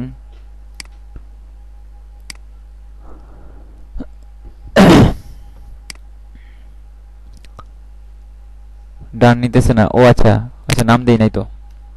PURCHS purchase, purchase, save and continue, এটার মধ্যে নিতেছে না। আচ্ছা যাক, সমস্যা নাই। আচ্ছা, এখন এরপরে যে জিনিসগুলো আছে আপনারা তো ভিডিওতে দেখছেন, অথবা অনেক অ্যাড অ্যাকাউন্টে এরপরে সামনে যায়, অনেকেরটা হয়তো এর বেশি যাবে না। এরপরে যে জিনিসটা আসে সেটা হচ্ছে, দেখেন আমরা কিন্তু এখন গুগল অ্যাড অ্যাকাউন্টের মধ্যে আছে, তাই না? গুগল একটা প্ল্যাটফর্ম, গুগল ট্যাগ ম্যানেজার কিন্তু সম্পূর্ণ আলাদা একটা প্ল্যাটফর্ম। এখন এখানে আসার পর তারপরে যে কাজটা হয়, এখানে আসার পরে এই গুগল অ্যাড অ্যাকাউন্ট আমাকে একটা কোড দেয়। এটা কোড দেয়, দেখছিলেন না? এই কোডটা দেয় এবং সে রিকমেন্ড করে এই কোডটা যেন আমি আমার ওয়েবসাইটে ব্যবহার করি। কারণ দেখেন, আমার ওয়েবসাইটে কে কি করতেছে না করতেছে আমি কিন্তু এই তথ্যটা জানতে চাইতেছি, তাই না? এখন আপনার ওয়েবসাইটের সাথে যদি আপনার গুগল অ্যাডস অ্যাকাউন্টের একটা সম্পর্কই না থাকে, তাহলে এই জিনিসটা জানবেন কিভাবে? এই সম্পর্কটা তৈরি করার জন্য আমরা যখন এই কনভার্সনগুলো সেট করি, এই দেখেন কনভার্সন গোল, আমরা একটা পারচেজ সেট করলাম, তখন এখান থেকে সে আমাদেরকে একটা কোড দেয় এবং আমাদেরকে বলে যে তুমি এই কোডটা তোমার ওয়েবসাইটে ব্যবহার করো, তাহলে তোমার ওয়েবসাইটে কে কি করবে না করবে এই তথ্যটা আমার কাছে চলে আসবে। এই কথাটা কে বলতেছে ভাই? গুগল বলতেছে। এখন এই কোডিং এর কাজগুলো কিন্তু বেশ জটিল একটা কাজ, কারণ আপনি যখন পারচেজ লিখছেন না, পরবর্তীতে আপনি অ্যাড টু কার্ট এই আপনি ট্র্যাক করতে চাইবেন, অথবা মনে করেন যে সাইন আপের জন্য আপনি সাইন আপ বাটন, লিড ফর্মের জন্য লিড ফর্ম, অনেকগুলা আপনার থাকে। একটা গুগল অ্যাড অ্যাকাউন্টের মধ্যে আপনার যদি ই কমার্স ব্যবসা হন, তারপরে 4-5টা জিনিস ট্র্যাক করা লাগে, মিনিমাম 4টা জিনিস 5টা জিনিস ট্র্যাক করা লাগে। পেজ ভিউ ট্র্যাক করা লাগে, অ্যাড টু কার্ট, তারপর হচ্ছে বিগিন চেকআউট, তারপর হচ্ছে আপনার পারচেজ। ঠিক আছে, এই 3-4টা জিনিস যখন ট্র্যাক করতে যাবেন, প্রতিটার জন্য গুগল আলাদা আলাদা আপনার ট্র্যাকিং কোড দেয়। প্রতিটা কোড যদি আপনি আপনার ওয়েবসাইটে ব্যবহার করতে থাকেন, সেই ক্ষেত্রে আপনার ওয়েবসাইটটা অনেক ভারী হয়ে যায়। ঠিক আছে, ওয়েবসাইটটা লোড নিতে সময় নেয়। আর সবচাইতে বড় জটিলতা যেটা, আমরা তো মনে করেন টাল মার্কেটার, তাই না? আমরা তো কোডিং বুঝি না। এই কোডিং না বুঝার কারণে এই জিনিসটা ঠিক কোন জায়গায় ব্যবহার করা লাগবে যদিও এখানে দেওয়া আছে, কিন্তু বিশেষ করে আপনার কাস্টম মেড ওয়েবসাইটের ক্ষেত্রে এগুলো ব্যবহার করা আমাদের জন্য অনেক কঠিন হয়ে যায়। এই জিনিসটাকে আপনার সিম্পলিফাই করার জন্য, এই জিনিসটাকে আপনার সহজ করার জন্য গুগল ট্যাগ ম্যানেজারের জন্য। গুগল ট্যাগ ম্যানেজার হইতেছে একজন ঘটক হিসেবে কাজ করে। গুগল অ্যাডস আমাদেরকে কিছু ট্র্যাকিং কোড দিছে এবং সে বলতেছে এই ট্র্যাকিং কোডগুলো যেন আমরা ওয়েবসাইটে ব্যবহার করি, তাই না? গুগল ট্যাগ বলতেছে আয়শা যে তুমি তোমার ট্র্যাকিং কোডটা আমারে দিয়ে দাও। হ্যাঁ, আমাকে যদি দেয়া দাও, সেই ক্ষেত্রে তোমার কোড ব্যবহার করা লাগবে না, কোড টুড যা ব্যবহার করার আমিই করতেছি। মানে এখানে গুগল ট্যাগ ম্যানেজারটা আপনাকে সম্পূর্ণ মিডলম্যান হিসাবে এবং একজন সহযোগী হিসাবে গুগল ট্যাগ ম্যানেজারটা কাজ করতেছে। আমরা চিত্রের মাধ্যমে বুঝি। এটা হচ্ছে আপনার ওয়েবসাইট, ঠিক আছে? এটা হচ্ছে আপনার ওয়েবসাইট এবং এটা হচ্ছে গুগল ট্যাগ ম্যানেজার, এটা হচ্ছে গুগল অ্যাডস, এটা গুগল অ্যানালিটিক্স, এরপর হচ্ছে ফেসবুক, তারপর আরো বিভিন্ন রকম জিনিসপত্র হইতে পারে। এই জিনিসগুলোকে বলা হয় থার্ড পার্টি সার্ভিসেস। মানে গুগলের জন্য ও থার্ড পার্টি না, গুগলের জন্য সে তো অপরিচিত একজন মানুষ, গুগল স্বতন্ত্র একজন মানুষ। গুগলের জন্য কিন্তু আপনার গুগল অ্যানালিটিক্সটা হচ্ছে আরেকজন অপর মানুষ, তাই না? অপরিচিত একজন মানুষ। গুগল অ্যাডস অ্যাকাউন্ট, এটা হচ্ছে গুগলের জন্য আপনার ওয়েবসাইটের জন্য, সরি আফন আমি ভুল বলতেছি। আপনার একটা ওয়েবসাইট আছে, হ্যাঁ, আপনার ওয়েবসাইটের সাথে আপনার গুগল অ্যাডস অ্যাকাউন্টের কোনো সম্পর্ক নাই, তো একজন আরেকজনের জন্য অপরিচিত না, একজন তো আরেকজনের জন্য অপরিচিত, এই জন্য এটাকে থার্ড পার্টি বলা হয়েছে আর কি, মানে অপরিচিত একজন মানুষ। এখন আপনি চাইতেছেন আপনার ওয়েবসাইটে কারা কি করে এই তথ্যগুলো গুগল অ্যাডস এর কাছে দেওয়ার জন্য, এই তথ্যগুলো ফেসবুকের কাছে দেওয়ার জন্য, এই তথ্যগুলো গুগল অ্যানালিটিক্স এর কাছে দিতে চাইতেছেন। কিন্তু এই প্রত্যেকটা প্ল্যাটফর্মই বিভিন্ন রকম কোড দেয়, যে কোডগুলোকে এই ওয়েবসাইটে বসানো লাগে। এখন আমরা তো এত কোডিং বুঝি না, এই জন্য গুগল ট্যাগ ম্যানেজার বলতেছে তুমি তোমার ওয়েবসাইটটাকে আমার সাথে কানেক্টেড করে দাও, আর কোডের যে বিষয়গুলো আমি এগুলো দেখতেছি। বুঝতে পারছেন? এই জন্য প্রথমেই কিন্তু আমরা ওয়েবসাইটের মধ্যে সর্বপ্রথম গুগল ট্যাগ ম্যানেজারটাকে আপনার কানেক্ট করি। গুগল ট্যাগ ম্যানেজারকে কানেক্ট করার ফলে যেটা হয়, তখন আমাদের ওয়েবসাইটটা অনেক ফাস্ট হয়ে যায়, কারণ গুগল ট্যাগ ম্যানেজারের একটা কোডই আমরা শুধুমাত্র ওয়েবসাইটের মধ্যে ব্যবহার করি। তারপর গুগল অ্যাডস এর যখন কনভার্সন ট্র্যাকিং করি, তখন বিভিন্ন রকম কোড আমাদেরকে দিতে থাকে। সমস্ত কোড আমরা গুগল ট্যাগ ম্যানেজারের মধ্যে বসাই, এই ওয়েবসাইটের মধ্যে আর বসাই না। বুঝতে পারছেন? তো এই ওয়েবসাইটের মধ্যে শুধুমাত্র আমরা একটা কোডই ব্যবহার করি, পরবর্তীতে যতগুলো কোড আছে সবগুলো আমরা গুগল ট্যাগ ম্যানেজারের মধ্যে ব্যবহার করি, যার কারণে ওয়েবসাইটের লোডিং স্পিডটা অনেক ফাস্ট থাকে। আর যেহেতু আপনারা এই যে গুগল ট্যাগ ম্যানেজারের মধ্যে সবকিছু আপনার বানানোই আছে, এটাকে প্রি বিল্ড বলে আর কি, সবকিছু মনে করেন যে বানানোই আছে, শুধুমাত্র ট্যাগগুলা এখানে কোডিংগুলা আপনার কোডগুলা বসাইলে হয়, যার কারণে সমস্ত চাপটা আপনার ওয়েবসাইটের মধ্যে পড়ে না, ওয়েবসাইটটা আপনার সুপার ফাস্ট থাকে এবং এই ট্র্যাকিং কোডগুলা বসানোর ক্ষেত্রে কোনো ধরনের ঝামেলাই তৈরি হয় না। কারণ আমার তো আর ওয়েবসাইটে বসানো লাগতেছে না, আমি বসাইতেছি গুগল ট্যাগ ম্যানেজারের মধ্যে, আর গুগল ট্যাগ ম্যানেজারের মধ্যে আপনার কোডে বসানো লাগে না, বিভিন্ন রকম আপনার এই আছে, এই মানে পুরো কোডটা বসানো লাগে না, বিভিন্ন রকম আপনার এই যে কোডিং নাম্বার থাকে 1 2 3 4 এরকম নাম্বার থাকে, শুধুমাত্র নাম্বারগুলো বসায় দিলেই হয়। তো এইখান থেকে গুগল ট্যাগ ম্যানেজার মূলত বিভিন্ন রকম ট্র্যাকিং কোডগুলোকে হ্যান্ডেল করার জন্যই মূলত গুগল ট্যাগ ম্যানেজারের জন্ম। ভাই বুঝতে পারছেন গুগল ট্যাগ ম্যানেজারটা আমরা কেন ব্যবহার করি? কারণ আমরা সরাসরি ট্র্যাকিং কোডগুলা ওয়েবসাইটের মধ্যে বসাইতে পারি না, কারণ আমরা ট্র্যাক বুঝি না, আমরা বিভিন্ন কোডিং বুঝি না। এই জন্য গুগল ট্যাগ ম্যানেজার বলতেছে তুমি তোমার ওয়েবসাইটটাকে আমার সাথে কানেক্ট করো, আর ট্র্যাকিং এর যত কোডগুলো আছে এই দায়িত্ব আমি নিয়ে নিলাম। সেখান থেকে আমরা প্রথমে করি কি, আমাদের ওয়েবসাইটের সাথে আমরা গুগল ট্যাগ ম্যানেজারকে কানেক্ট করি। আমার এটার মধ্যে গুগল ট্যাগ ম্যানেজার কানেক্ট করা আছে। এটার জন্য যে এক্সটেনশনটা আছে, এক্সটেনশনের নামটা জানি কি বলেন তো একজন? এখানে একটা এক্সটেনশন থাকে না,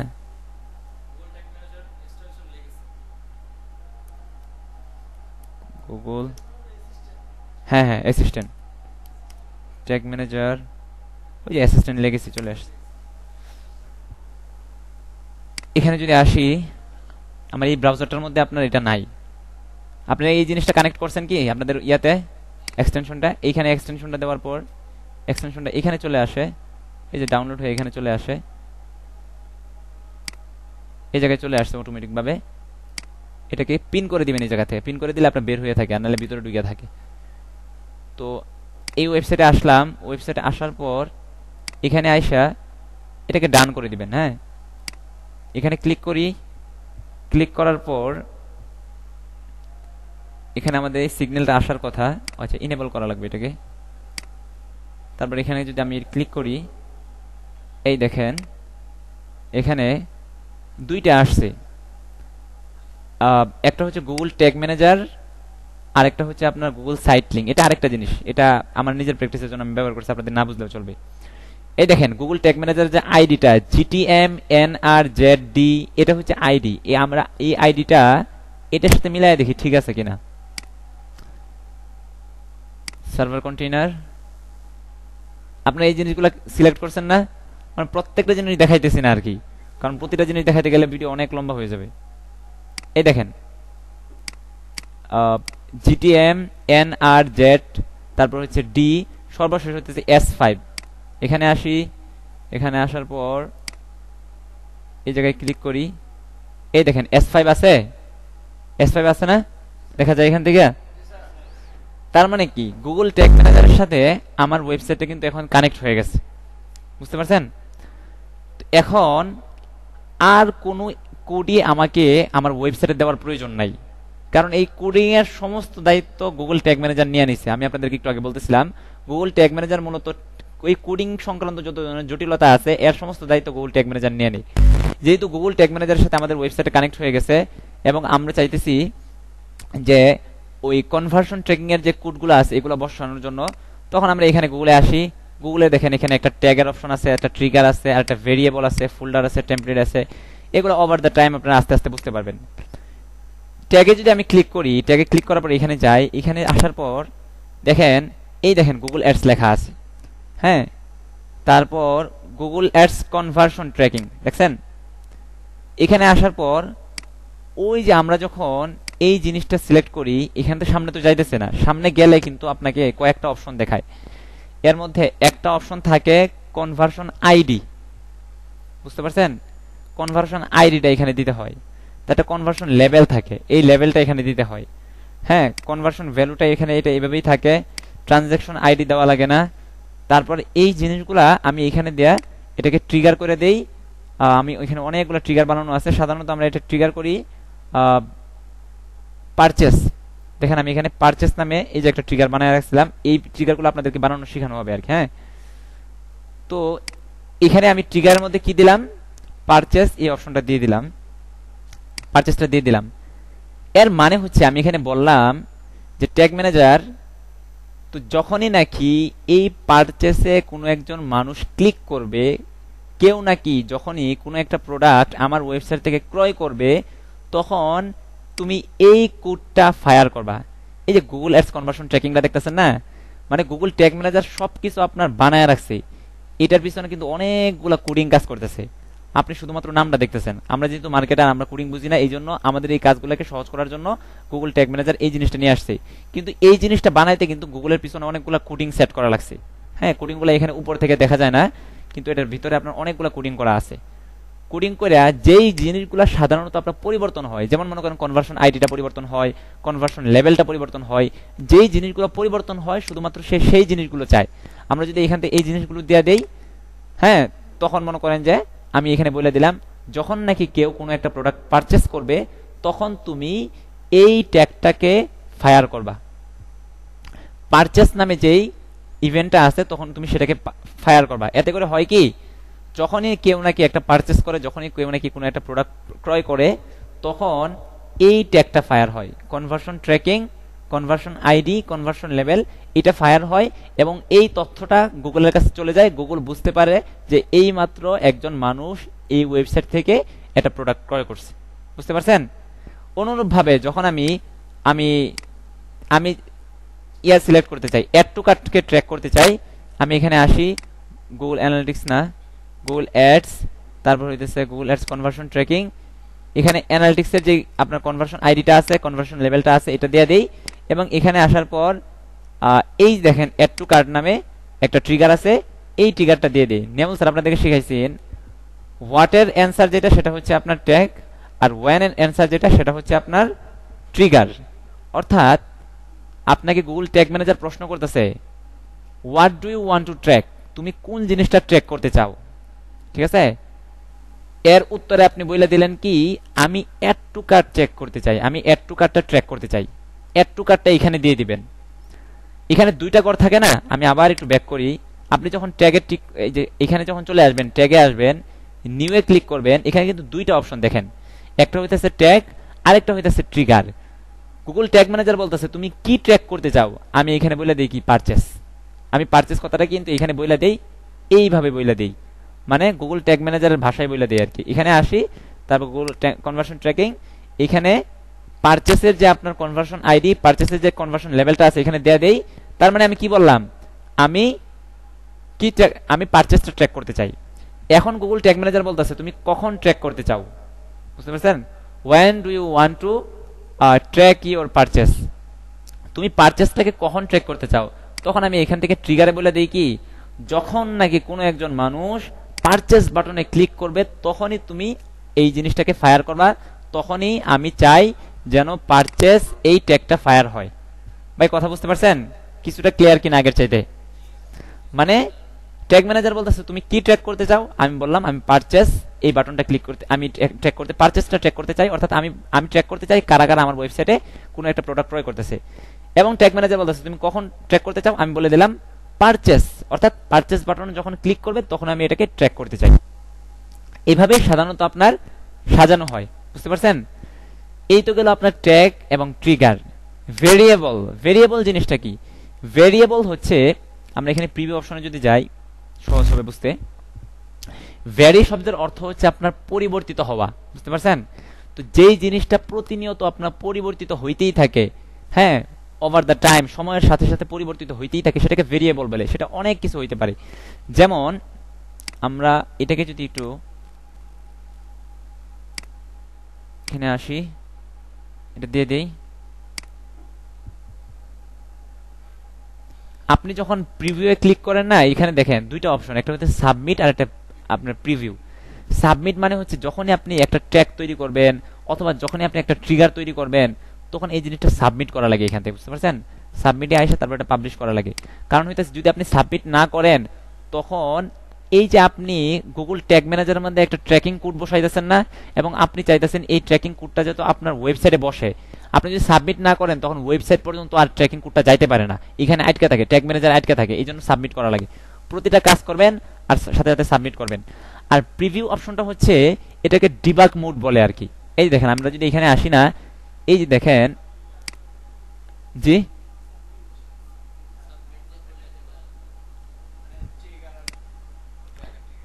সাবমিটটা হচ্ছে যখনই আপনি মনে করেন যে একটা নতুন করে ট্রিগার তৈরি করলেন, আমরা সাধারণত ট্যাগই তো তৈরি করি, আমরা এখান থেকে বলে দিলাম যে পারচেস বাটনটাকে তুমি ট্যাগ করবা। আমি একটা দেখাই উদাহরণস্বরূপ, গুগল অ্যাডস কনভার্সন ট্র্যাকিং, মনে করেন এখানে এই আপনার কনভার্সন আইডি যেটা আছে এইটা ধরে নেন, কনভার্সন লেভেল আছে এইটা, ঠিক আছে। এবং আমি বলে দিলাম পারচেসে যখন কেউ ক্লিক করবে তখন এটা তুমি ফায়ার করবা। এবং আমি এখানে বলে দিলাম এটা যখন এখানে আসবে কনভার্সন ট্র্যাকিং, এই জায়গায় একটা নাম দিয়ে দিবেন ফর পারচেস, হ্যাঁ, আমার বোঝার জন্য আর কি, যে কোনো নাম দিতে পারেন। এখানে বলতেছে যে কনভার্সন আইডিটা ঠিক নাই, আচ্ছা একটা নাম্বার দিই তো, নিউমেরিক ভ্যালু দিই একটা, মাঝখানে আবার কি চলে আসছে,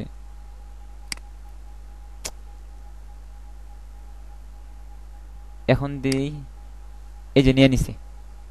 এই যে দেখেন আমি এইটা তৈরি করলাম মানে আমি ট্যাগ ম্যানেজারে বললাম তুমি আমার পারচেসটাকে ট্র্যাক করবা। এইটা কিন্তু যদিও মনে করেন আমরা এখানে কোনো কোড দেখতেছি না, এটার ভিতরে কিন্তু অনেকগুলো কোড আছে।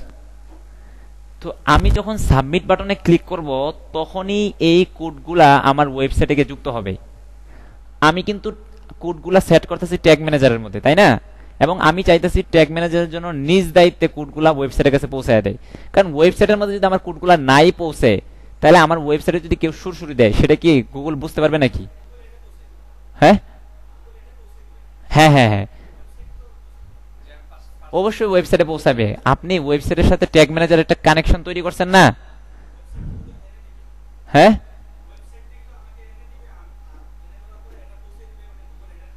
না, বুঝেন নাই। দেখেন, যখন আপনি ট্যাগ ম্যানেজারের সাথে ওয়েবসাইটটা কানেক্ট করছেন, ঠিক আছে, এর মানে হচ্ছে আমরা আবার এই চিত্রটাতে যাই, তাহলে বুঝতে সুবিধা হবে। চিত্রটা কোথায়? হ্যাঁ, দাঁড়ান, এই যে যে পাইছি। দেখেন, সর্বপ্রথম কাজ হইতেছে কি জিটিএম এর সাথে আপনার ওয়েবসাইটটা কানেক্ট করা। যখন নাকি জিটিএম এর সাথে আপনার ওয়েবসাইটটা কানেক্ট হয়ে গেছে, তখন ওয়েবসাইটের মধ্যে আমাদের আর কোনো রকম কোড দেওয়া লাগে না। ধরেন জিটিএম এর সাথে ওয়েবসাইটের কানেকশন কমপ্লিট, ওরা দুজন একজন আরেকজনকে চিনে। এখন আমি গুগল অ্যাডস করলাম কি, গুগল অ্যাডস এর যখন পারচেসটা ট্র্যাকিং করতে চাই, এখানে আমি পারচেসটা বানাইলাম। বানানোর পর আমরা এই জায়গাটায় দেখছিলাম না আমাদেরকে কিছু কোড দেয়, এই জায়গাটায় আসার পরে কিছু কোডিং দেয় আমাদেরকে, এবং আমাদেরকে বলে তুমি এই কোডগুলা ওয়েবসাইটে রাখো। এখন আমি তো চাইতেছি না ওয়েবসাইটে রাখার জন্য, আমি চাইতেছি ট্যাগ ম্যানেজারের কাছে দেওয়ার জন্য। এখন আমি যখন ট্যাগ ম্যানেজারে গিয়ে এই জিনিসটা বানাইলাম, এই জিনিসটা বানানোর মাধ্যমে এইখানের কোডটা আমি এই জায়গায় দিয়ে দিলাম। এখন ট্যাগ ম্যানেজারের কাজ হইতেছে এই কোডটাকে ওয়েবসাইটে বসানো। বুঝতে পারছেন? আমি ট্যাগ ম্যানেজারের সাথে সম্পর্ক শুধুমাত্র একবারই কায়েম করি, শুধু একবার। তারপরে ট্যাগ ম্যানেজারের সাথে আর কোনো সম্পর্ক থাকে না। ওয়েবসাইটের একবার সম্পর্ক তৈরি করে দেই, এবং তারপরে কোনো সময় আমি পারচেস ট্র্যাক বানাই, কোনো সময় আমি অ্যাড টু কার্ট বানাই। যখনই আপনি যেই কনভার্সন ট্র্যাকিংটাই বানাবেন, প্রত্যেকটাকে আলাদা আলাদা কোড দেয়। কিন্তু এই কোডটা আমি করি কি, এইভাবে বসাই। এই যে কাজটা করলাম না, একটা ট্যাগ দিলাম, তারপর ট্রিগার দিলাম, ট্যাগ দিলাম, ট্রিগার দিলাম, মানে হচ্ছে কি আমি ট্যাগ ম্যানেজারের কাছে আমার কোডটা দিয়ে দিলাম। এখন ট্যাগ ম্যানেজারের দায়িত্ব হয়েছে এই কোডটাকে ওয়েবসাইটের মধ্যে পৌঁছানো। বুঝতে পারছেন? এই হচ্ছে সিস্টেম। কারণ হচ্ছে আমার কিন্তু প্রতিনিয়ত বিভিন্ন রকম কোড ওয়েবসাইটে বসানো লাগবে, কিন্তু আমি তো কোডিং বুঝি না।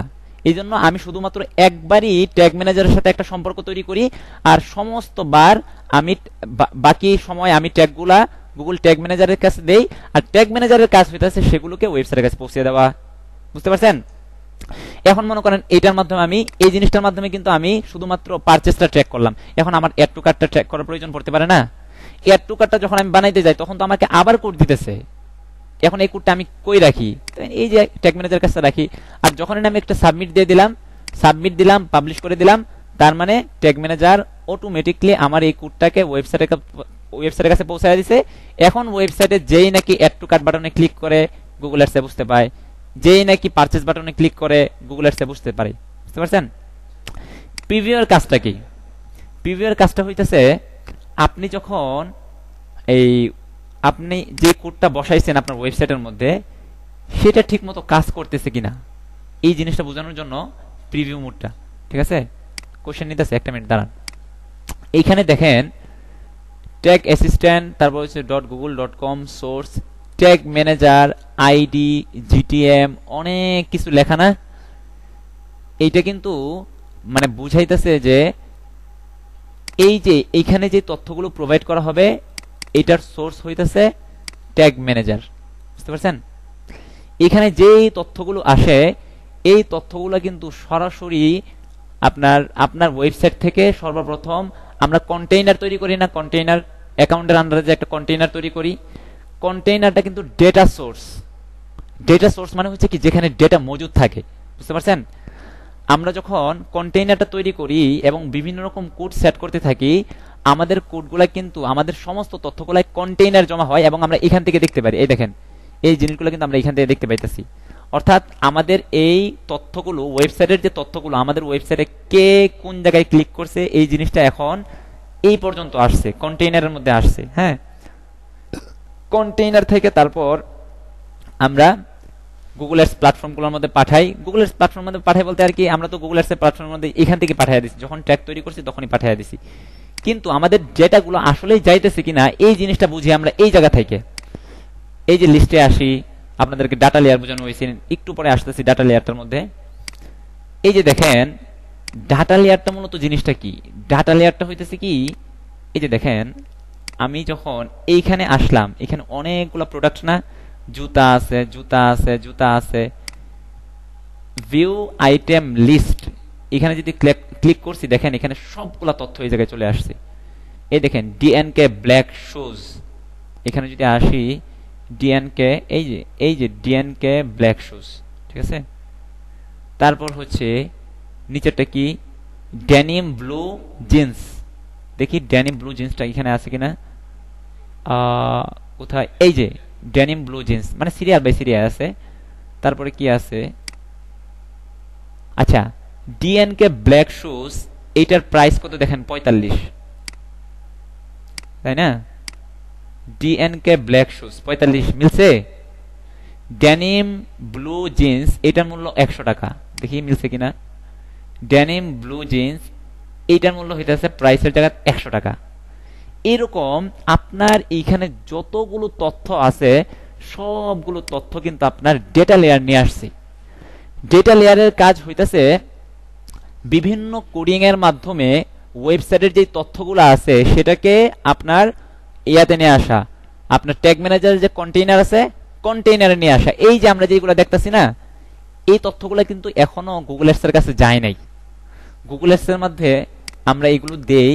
এই যে ট্যাগটা তৈরি করছি, ট্যাগটা তৈরি করার সময় আমি আপনাদেরকে দেখাই, জিনিসগুলোর সাথে একটু রিলেট করতে পারবেন আর কি। আমরা যখন গুগল ট্যাগ ম্যানেজার তৈরি করি, এখানে দেখেন অনেকগুলো অপশন আছে, প্রোভাইড প্রোডাক্ট লেভেল সেলস, তারপরে প্রোভাইড নিউ কাস্টমার ডেটা, এটা যখন এখানে অন করে দেই, হ্যাঁ, অথবা এখানে কনভার্সন লিঙ্কার অ্যাডভান্স সেটিংস থাকে, এখানে আমরা কাস্টমারের বিভিন্ন রকম ইনফরমেশনগুলো দিতে পারি। আমরা কিন্তু এখন সেগুলো দেই নাই। আমাদের কাস্টমারের ইনফরমেশনগুলা অথবা আমাদের প্রোডাক্টের ইনফরমেশনগুলা মাত্র এইখানে আসছে, ডেটা লেয়ারের মাধ্যমে মাত্র ট্যাগ ম্যানেজারের কন্টেইনারে আসছে, বুঝতে পারছেন। কিন্তু এই জিনিসগুলোকে আপনার কনফিগার করে কিন্তু 1 বাই 1 পাঠানো লাগে গুগল অ্যাডস এর কাছে। তার মানে কি বুঝতে পাইলাম, যখন আমি আমার ওয়েবসাইটটাকে জিটিএম এর সাথে কানেক্ট করলাম তখন তাদের মধ্যে একটা সম্পর্ক তৈরি হইলো, এবং আমার ডেটা লেয়ারটা যখন অন করে দিলাম, আজকে আপনাদেরকে শেখানো হয়েছে না ডেটা লেয়ারটা কিভাবে অন করে। ডেটা লেয়ারটা অন করে ওই যে আপনার যে একটা প্লাগইন ইনস্টল করছিলেন, জিটিএম ডব্লিউপি একটা প্লাগইন ইনস্টল করছিলেন না, আমি যাই একটু সরাসরি দেখাই, বুঝতে সুবিধা হবে। এখানে আসার পর এটার ব্যাকএন্ডে চলে যাই। ওয়েবসাইটের ব্যাকএন্ডে যাওয়ার জন্য ডব্লিউপি কয়টা বাজে দেখেন তো একজন, এখানে টাইমটা ঠিক নাই, 8:19 বাজে গেছে না, আর বেশি দেরি করবো না। এই যে দেখেন ব্যাকএন্ডে যখন আসলাম, অ্যাপিয়ারেন্স, তারপর হচ্ছে সেটিংসে যাওয়ার পর চেঞ্জ পাসওয়ার্ড, এই যে গুগল ট্যাগ ম্যানেজার এই যে প্লাগইনটা আছে, এই প্লাগইনটা যদি আসেন এখানে দেন ইন্টিগ্রেশন, ইন্টিগ্রেশনের পর হইতেছে উকমার্স।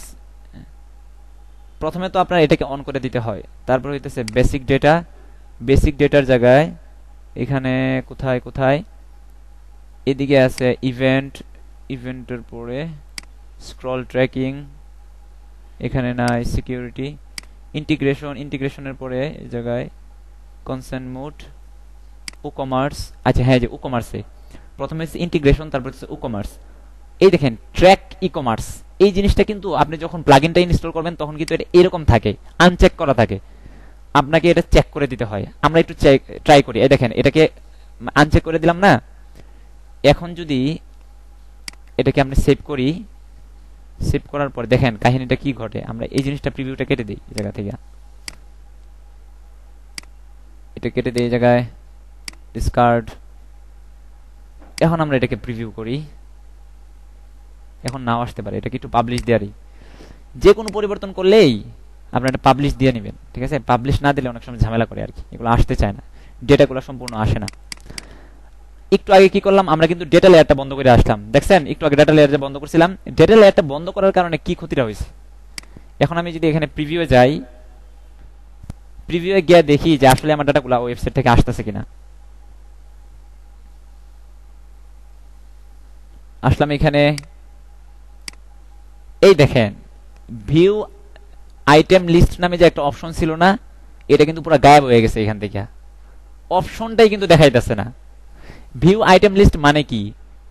ভিউ তুমি দেখো আইটেম লিস্ট, তোমার আইটেমের যে লিস্টগুলো আছে এইগুলো তুমি দেখো, এই অপশনটা এখানে আসতেছে না ডাটা লেয়ারটা আনচেক করার কারণে। সুতরাং ডাটা লেয়ারের কাজটা বুঝতে পারছেন? ডাটা লেয়ারের কাজ হইতেছে ওয়েবসাইটের যে তথ্যগুলো আছে এইগুলাকে আপনার ট্যাগ ম্যানেজারের মধ্যে নিয়ে আসা। তারপরে এটা আমরা কোন কোন তথ্যগুলো এখানে দেখছেন না, অনেকগুলো তথ্য, এত লম্বা একটা লিস্ট দেখছেন না, সবগুলো তো আর লাগবে না। এর মধ্যে আমাদের প্রাইস লাগে অথবা শুধুমাত্র নামটা লাগে। এই জিনিসগুলো আমরা ইন্ডিভিজুয়ালি তারপর একটা একটা করে পাঠাই। বুঝতে পারছেন? এই ক্লাসগুলো এখনো যায় নাই, সামনে আসবে। এই জন্য আপনার ডেটা লেয়ারটা অন থাকা লাগে। এখন এই ডেটা লেয়ারটা অন করা তো মনে করেন এখানে কত ইজি দেখছেন না, এই জিনিসটা কিন্তু আসলে এতটা ইজি না। বিশেষ করে আপনার এই ইসের মধ্যে আমরা শপিফাই শিখছি না, শপিফাইয়ের মধ্যে আমাদের এত লম্বা একটা কোড ব্যবহার করা লাগে। এই যে এখানে যে কোডটা, এখানে তো শুধুমাত্র এই যে ট্র্যাক ই কমার্স শুধুমাত্র এখানে চেক করে দিলাম। এই চেক করার পিছনে, এটার পিছনে কিন্তু লম্বা একটা কোড আছে, এই কোডের মাধ্যমে কিন্তু এই তথ্যগুলো আসতেছে। আমি শুধুমাত্র এখানে চেক করে দিলাম। কিন্তু শপিফাইয়ের মধ্যে এই সিস্টেমটা না থাকার কারণে শপিফাইয়ের মধ্যে আমাদের ম্যানুয়ালি আমাদের কোড বসানো লাগে, কোড বসানোর কারণে তারপরে এই তথ্যগুলো আসে। এই তো দেখলেন, এটা চেক না করলে কি ক্ষতি।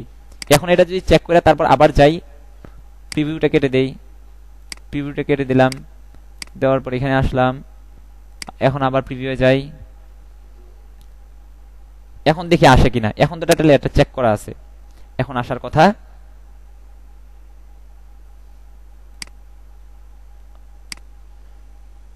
এই দেখেন ভিউ আইটেম লিস্ট চলে আসছে। তারপর এই যে ডাটা লেয়ার যে অপশনটা আছে, এখানে যদি আসেন সমস্ত তথ্য আপনার পুরো পৃষ্ঠার মধ্যে, এগুলাকে আপনার জাভাস্ক্রিপ্ট কোড বলে। বুঝতে পারছেন? আপনারা এই জিনিসগুলোর সাথে একটু কম রিলেট করতে পারবেন, কারণ খুবই স্বাভাবিক। আমি তো আপনার মার্কেট থেকে প্রোগ্রামিং থেকে আসছি, আমি এই কোডগুলো হাতে করতাম, যার কারণে আমি কোডগুলো দেখলেই বুঝি যে এটা কোনটার কি কাজ। এই জিনিসটা আমি দেখলেই বুঝতে পারি। আপনাদের একটু বুঝতে সমস্যা হবে, বাকি আস্তে ধীরে ধীরে বুঝতে পারবেন। তার মানে কি, ডেটা লেয়ারটা ব্যবহার করার কারণে আমাদের এই তথ্যগুলো এই জায়গায় চলে আসছে। এই দেখেন আমার নাম, এই দেখেন আমার নাম, সবকিছু চলে আসছে। আমার কোম্পানির নাম, তারপর হচ্ছে ময়মনসিংহ, তারপর হচ্ছে আপনার যে স্ট্যাটাস, তারপর হচ্ছে এই যে বিলিং কাস্টমার ইমেল, এটা হচ্ছে ইমেল নাম্বার, হ্যাঁ, কারেন্সি হচ্ছে বিডিটি। এখানে দেখেন লাল যে অংশটা দেখতে পাইতেছেন না, লাল যে অংশটা দেখতে পাইতেছেন, এই জিনিসগুলো কিন্তু প্রতিনিয়ত আপনার পরিবর্তন হয়। এগুলো হচ্ছে ভেরিয়েবল। কারণ বুঝতেই তো পারতেছেন, আপনি যখন আমরা এই জায়গা থেকে একটা ইন্ডিভিজুয়াল একটা প্রোডাক্টে যাই, এই মনে করেন গেঞ্জিটার কাছে গেলাম, গেঞ্জিটার কাছে যদি যাই, এখানে আসেন, এখানে দেখবেন আরেকটা জিনিস খেয়াল করেন, আমি আপনাদেরকে দেখাই। এখানে দুইটা জিনিস দেখতেছেন না, যতবার এখানে দুইটা জিনিস দেখতেছেন না, এখানে আসার পর আমরা যদি এখানে ক্লিক করি তাহলে দেখবেন এটা তিনটা হয়ে গেছে। অর্থাৎ যতবার আপনি একটা পেজ থেকে আরেকটা পেজে যাইতেছেন, সেই তথ্যগুলো এখানে চলে আসতেছে। এর আগে দুইটা আছেন, এখন তিনটা হয়েছে। এবং যেই পেজে যাইতেছেন, এই পেজের নামটা কিন্তু আপনার এই যে গ্রিন টি শার্ট, এই লেখাটা আছে না, এই লেখাটা কিন্তু আপনার এখানে দেখা যাচ্ছে। দেখেন গ্রিন টি শার্ট। তারপর আপনি যদি আরেকটু বেঁকে চলে আসেন, বেঁকে চলে আসলে দেন ডিএনকে ব্লু টি শার্ট, এই যে তথ্যগুলা বা এই নামগুলা, এই দেখেন এখানে ডিএনকে ব্লু টি শার্ট, প্রত্যেকটা পেজের নামগুলা এখানে ধরে ধরে চলে আসতে পারে। তারপর এখানে ক্লিক করলেন, এখানে আসার পর এই যে আমরা গ্রিন টি শার্ট এই জায়গায় আসছিলাম, এখানে আসার পর এখানে একটা অপশন পাবেন সিলেক্ট আইটেম। সিলেক্ট আইটেমে যদি যাই, DNK blue T shirt, DNK blue T shirt মিলছে। অর্থাৎ আমরা এই পেজের মধ্যে আছি। এখন এই পেজের মধ্যে ডিএনকে ব্লু টি শার্ট আছে, তারপর রেড ব্যাগ আছে, তারপর লেমন টি শার্ট, তারপর ডিএনকে পার্পল টি শার্ট, এই চারটা জিনিস আছে না। এখন দেখি আমরা ডাটা লেয়ারের মধ্যে এই চারটা তথ্য পাই কিনা। যখন নাকি আমি এখানে কোথায় গ্রিন টি শার্ট না, ডিএনকে ব্লু টি শার্ট এই পেজে আছি না, আমরা সিলেক্ট আইটেমে ক্লিক করলাম, একটা দুইটা তিনটা, তিনটা, এখানে তো চারটা আসার কথা, তাই না? চারটা ইনফরমেশন। অন্য একটা পেজে যাই, একটা প্রোডাক্ট, দুইটা, তিনটা, চারটা প্রোডাক্ট না। এখন এখানে আসি, এখানে আসার পর ভিউ আইটেম লিস্ট, একটা, দুইটা, তিনটা, এখানেও তিনটা দেখাইতেছে, চারটা আসার কথা এই জায়গায়। ভিউ আইটেম, আচ্ছা, যখন নাকি আপনি এরকম ইন্ডিভিজুয়াল একটা প্রোডাক্ট দেখলেন, একটা প্রোডাক্টে যখন ক্লিক করলেন, এটা এরকম বড় আকারে আসে না? মানে আপনি স্পেসিফিক একটা আইটেমকে সিলেক্ট করলেন, এখানে একটা অপশন আছে যে ভিউ আইটেম, ঠিক আছে? একটা তো হলো ভিউ আইটেম লিস্ট, ওই পেজের মধ্যে যতগুলো লিস্ট আছে সবগুলো চলে আসবে। আরেকটা হচ্ছে আপনি শুধুমাত্র যে আইটেমটাকে বড় করে দেখতেছেন সেটা দেখতে চাইতেছেন, এখানে ক্লিক করবেন। দেখেন লেমন টি শার্ট, এই যে লেমন টি শার্ট, এটার দাম হইতেছে আপনার 23 টাকা। এই দেখেন প্রাইসের মধ্যে দেওয়া আছে, এখানে প্রাইসটা কোথায়, এই যে প্রাইস 23 টাকা, পাইছেন? মানে একটা প্রোডাক্টের সমস্ত তথ্য এখানে চলে আসছে। আইটেম, এখানে আইটেম লেখা না, আইটেমের পরেই কিন্তু আপনার এই অপশনগুলো আসে। আমি যদি ভিউ আইটেম লিস্টে যাই, এই দেখেন আইটেম, আইটেমের পরে এইটা একটা প্রোডাক্ট, তারপর এইটা একটা প্রোডাক্ট, তারপর এইটা একটা প্রোডাক্ট, তিনটা প্রোডাক্ট আছে না, আইটেমের আন্ডারে আসছে কিন্তু এটা। এই জন্য আপনার এই আইটেম যে আছে, আইটেমটাকে বলা হয় এরে। এগুলো হচ্ছে প্রোগ্রামিং পরিভাষা, কয়েকটা জিনিস একেবারে না জানলেই না, এই জিনিসগুলো মাস্ট জানাই লাগবে। আইটেমের পরে এই যে চিহ্নটা দেখছেন না, এটা হচ্ছে আপনার এই চিহ্নটা শুরু, এই চিহ্নটা শেষ হইতেছে এই যে এইটা, এক না দুইটা, সেকেন্ড ব্র্যাকেট কিন্তু, এই যে এইটা আর এইটা এক না দুইটা জিনিস। তো এই অপশনটাকে বলা হয় আপনার এরে অপশন আর কি। এটার ভিতরে যে প্রোডাক্টগুলো থাকে, এরে, এরে, এ ডাবল আর এ ওয়াই, এরে, ঠিক আছে? তো এর ভিতরে সাধারণত মাল্টিপল জিনিস থাকে, ঠিক আছে? অনেক জিনিস একসাথে থাকে, তো এটাকে আপনার এরে বলে। এর চিহ্নটা কি, চিহ্নটা চিনতে পারছেন? এই চিহ্ন এবং এই চিহ্ন, এই দুইটার ভিতরে এই জিনিসগুলোকে বলা হয় অবজেক্ট। এই যে চিহ্নটা আছে না, এই যে শুরুর চিহ্ন, এটা হচ্ছে শেষের চিহ্ন, এগুলাকে বলা হয় অবজেক্ট। এটা একটা অবজেক্ট, এটা একটা অবজেক্ট, এইটা হচ্ছে একটা অবজেক্ট। একটা এর ভিতরে অনেকগুলো অবজেক্ট আসছে। আচ্ছা, এখন বলেন ই কমার্সের পরে আরেকটা অপশন আছে না, ই কমার্সের পরে এই যে চিহ্নটা, এটা কি অবজেক্ট না এরে? অবজেক্ট। ই কমার্সটা একটু সবার আগে আছে, কিন্তু একটু ভিতরে আপনার কারেন্সি আছে, দেখছেন? তার মানে হচ্ছে ই কমার্সের প্যাটের ভিতর কারেন্সি, এবং কারেন্সির ঠিক বরাবর হইতেছে ভ্যালু। ই কমার্সের প্যাটের ভিতরে ভ্যালু, আবার ঠিক বরাবর হইতেছে আইটেম। তার মানে আমরা কি বুঝলাম? ই কমার্সের আন্ডারে কারেন্সি, ভ্যালু এবং আইটেম, এই তিনটা জিনিস কিসের আন্ডারে আছে? ই কমার্সের আন্ডারে আছে, তাই না? ই কমার্স একটা অবজেক্ট, এই অবজেক্টের একটা ভ্যালু হইতেছে এইটা, অবজেক্টের দ্বিতীয় ভ্যালু, অবজেক্টের পরে যখনই আপনার ভ্যালু শেষ হয় তখন এরকম একটা কমা হয়। হ্যাঁ, ই কমার্স হচ্ছে একটা অবজেক্ট, অবজেক্টের ভিতরে একটা ভ্যালু, অবজেক্টের ভিতরে দুইটা ভ্যালু, অবজেক্টের ভিতরে তিনটা ভ্যালু। তার মানে কি এই ই কমার্সের আন্ডারে আপনার এই তিনটা জিনিস আছে। তারপর দেখেন আইটেমের পরেই কিন্তু জিনিসটা আরো নিচে চলে আসছে, তাই না? আইটেমের পরে একটা এর চিহ্ন দেওয়া, তারপরে আরো কিছু অবজেক্ট। তার মানে বুঝলাম কি ই কমার্সের ভিতরে আপনার কারেন্সি আছে, ভ্যালু আছে, আইটেম আছে, এবং আইটেমের ভিতরে অনেকগুলো প্রোডাক্ট আছে, মানে অনেকগুলো অবজেক্ট আসে, সেই অবজেক্টগুলো আবার আরেকটা এর আন্ডারে আছে, তাই না? পুরো মাথার উপর দিয়ে যাইতেছে পুরো বিষয়গুলা, বুঝে আসতেছে? হ্যালো, এই আমি ক্লাসটা শেষ করতে পারি নাই, কিছুক্ষণের মধ্যে ক্লাসটা শেষ করতেছে। হ্যাঁ, আমি একটু ক্লাসে বের হয়ে ফোন দিই। হ্যাঁ হ্যাঁ, করাবো, 5টা মিনিট সময় দেবো, ঠিক আছে?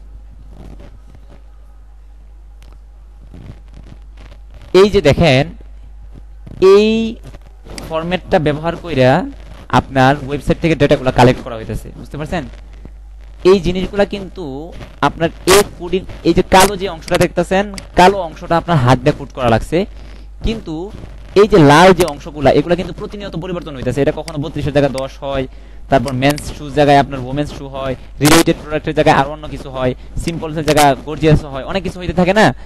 এই লাল জিনিসগুলো কিন্তু পরিবর্তন হইতে থাকে। হ্যাঁ, তো এই জিনিসগুলো পরিবর্তন হওয়ার কারণ হচ্ছে এক একটা প্রোডাক্টের মধ্যে আপনার মূল্য এক এক রকম, এক একটা প্রোডাক্টের আপনার নাম এক একটা, এই জন্য আপনার এই জিনিসগুলো পরিবর্তন হইতে থাকে। তো ডেটা লেয়ারের মাধ্যমে আমরা মূলত কি কাজটা করি বুঝতে পারছেন, আশা করি এই জিনিসটা সবার কাছে ক্লিয়ার। ডেটা লেয়ারের মাধ্যমে মূলত আমাদের ওয়েবসাইটের ডেটাগুলোকে আমরা গুগল ট্যাগ ম্যানেজারের মধ্যে নিয়ে আসি। গুগল ট্যাগ ম্যানেজার পর্যন্ত আসছি, এই ডেটাগুলো কিন্তু আবার গুগলের কাছে পাঠাইতে হবে, ফেসবুকের কাছে পাঠাইতে হবে। এই কাজ কিন্তু আমরা এখনো করি নাই, এই কাজগুলো আমরা সামনের দিনগুলোতে আস্তে আস্তে করব। তো আপনার মানে এইটাই ছিল আর কি মূলত ডেটা লেয়ারের কাজ। হ্যাঁ, ডেটা লেয়ারটা এভাবেই কাজ করে। ডেটা লেয়ারটা একটা কোড, একটা ফরম্যাট, এটাকে আপনার স্কিমা বলা হয় আর কি। এই যে পুরো ফরম্যাটটা দেখতেছেন, পুরো ফরম্যাটটাকে আপনার একটা স্কিমা বলে। এই স্কিমার মাধ্যমে ডেটা, ওয়েবসাইটের ডেটাগুলোকে আমরা আপনার ট্যাগ ম্যানেজারে নিয়ে আসি। তারপর এই ডেটাগুলোকে আমরা বিভিন্নভাবে কনফিগার করে কখনো গুগল অ্যানালিটিক্স 4 এর কাছে পাঠাই, কখনো গুগল অ্যাডস এর কাছে পাঠাই, কখনো আপনার ফেসবুকের কাছে পাঠাই। বুঝতে পারছেন? সামনে এগুলো হইতেছে আপনার এই যে এগুলো হইতেছে ভ্যালু। হ্যাঁ, এগুলো প্রত্যেকটা হইতেছে ভ্যালু আইটেম। তারপর হইতেছে এটা হইতেছে আপনার অবজেক্ট, অবজেক্টের ভিতরে যেগুলো থাকে এগুলোকে ভ্যালু বলে। এটা হইতেছে ভ্যালু মানে বাচ্চা আর কি, সুজ কথায় ই কমার্সের বাচ্চা। ই কমার্সের বাচ্চা এই তিনটাই, ই কমার্সের বাচ্চা, কারেন্সি, ভ্যালু, আইটেম, এই তিনটা হইতেছে ই কমার্সের বাচ্চা। আবার আইটেমের বাচ্চা হইতেছে অনেকগুলাই, সবগুলো হইতেছে আইটেমের বাচ্চা। দেখেন আইটেমের বরাবর একটার পর একটা আছে না, এই সবগুলো হচ্ছে আইটেমের বাচ্চা। হ্যাঁ, আইটেমের বাচ্চা হইতেছে item ID, item name, SQ, price, এই সবগুলো হইতেছে আইটেমের বাচ্চা। হ্যাঁ, ই কমার্স হইতেছে দাদা, এটাকে আপনার প্যারেন্ট বলে আর কি। বুঝতে পারছেন? এটাকে আপনার এই যে প্রোগ্রামিং পরিভাষায় এটাকে প্যারেন্ট বলে। তারপরে প্যারেন্টের ভিতরে যেগুলো থাকে এগুলোকে চাইল্ড বলে। ই কমার্সের এটা একটা চাইল্ড, এটা একটা চাইল্ড, এটা একটা চাইল্ড। এবং আইটেমের ভিতরে দেখেন এটা হচ্ছে বাঞ্চ অফ চাইল্ড, কারণ এটা পুরো একটা পরিবার, পুরো পরিবার মিললে কিন্তু আপনার একটা অবজেক্ট, তাই না? এই যে অবজেক্টের শুরু, এই যে অবজেক্টের শেষ, পুরো অবজেক্টের কিন্তু ভিতরে কিন্তু পুরো একটা পরিবার। এইটা হইতেছে আরেকটা পরিবার, এইটা হইতেছে আরেকটা পরিবার। তার মানে কি আইটেমের ভিতরে আপনার তিনটা পরিবার ঢুকে গেছে। দেখছেন? তিনটা পরিবার ঢুকে গেছে। তো সামনের ক্লাসে যখন মনে করেন এই জিনিসগুলো আপনার কনফিগার করে আপনার বিভিন্নভাবে দেখানো হবে, ওই আপনার এই তথ্যগুলো আপনার যখন গুগল অ্যাডস প্ল্যাটফর্মে পাঠানো হবে তখন এই জিনিসটা আরেকটু ক্লিয়ার হবে। ডাটা লেয়ার জিনিসটা আমার মনে হয় আপনাদের কাছে অস্পষ্ট আছে, আশা করি এই জিনিসটা এখন আর অস্পষ্টতা নাই। ডাটা লেয়ার কাকে বলে? ডাটা লেয়ার হইতেছে কিছু কোড, যে কোডের মাধ্যমে সাধারণত ওয়েবসাইটের ইনফরমেশনগুলোকে গুগল ট্যাগ ম্যানেজারের কাছে আনা হয়। এই হইতেছে ডাটা লেয়ার। বুঝতে পারছেন? আচ্ছা, আমার একটা ক্লাস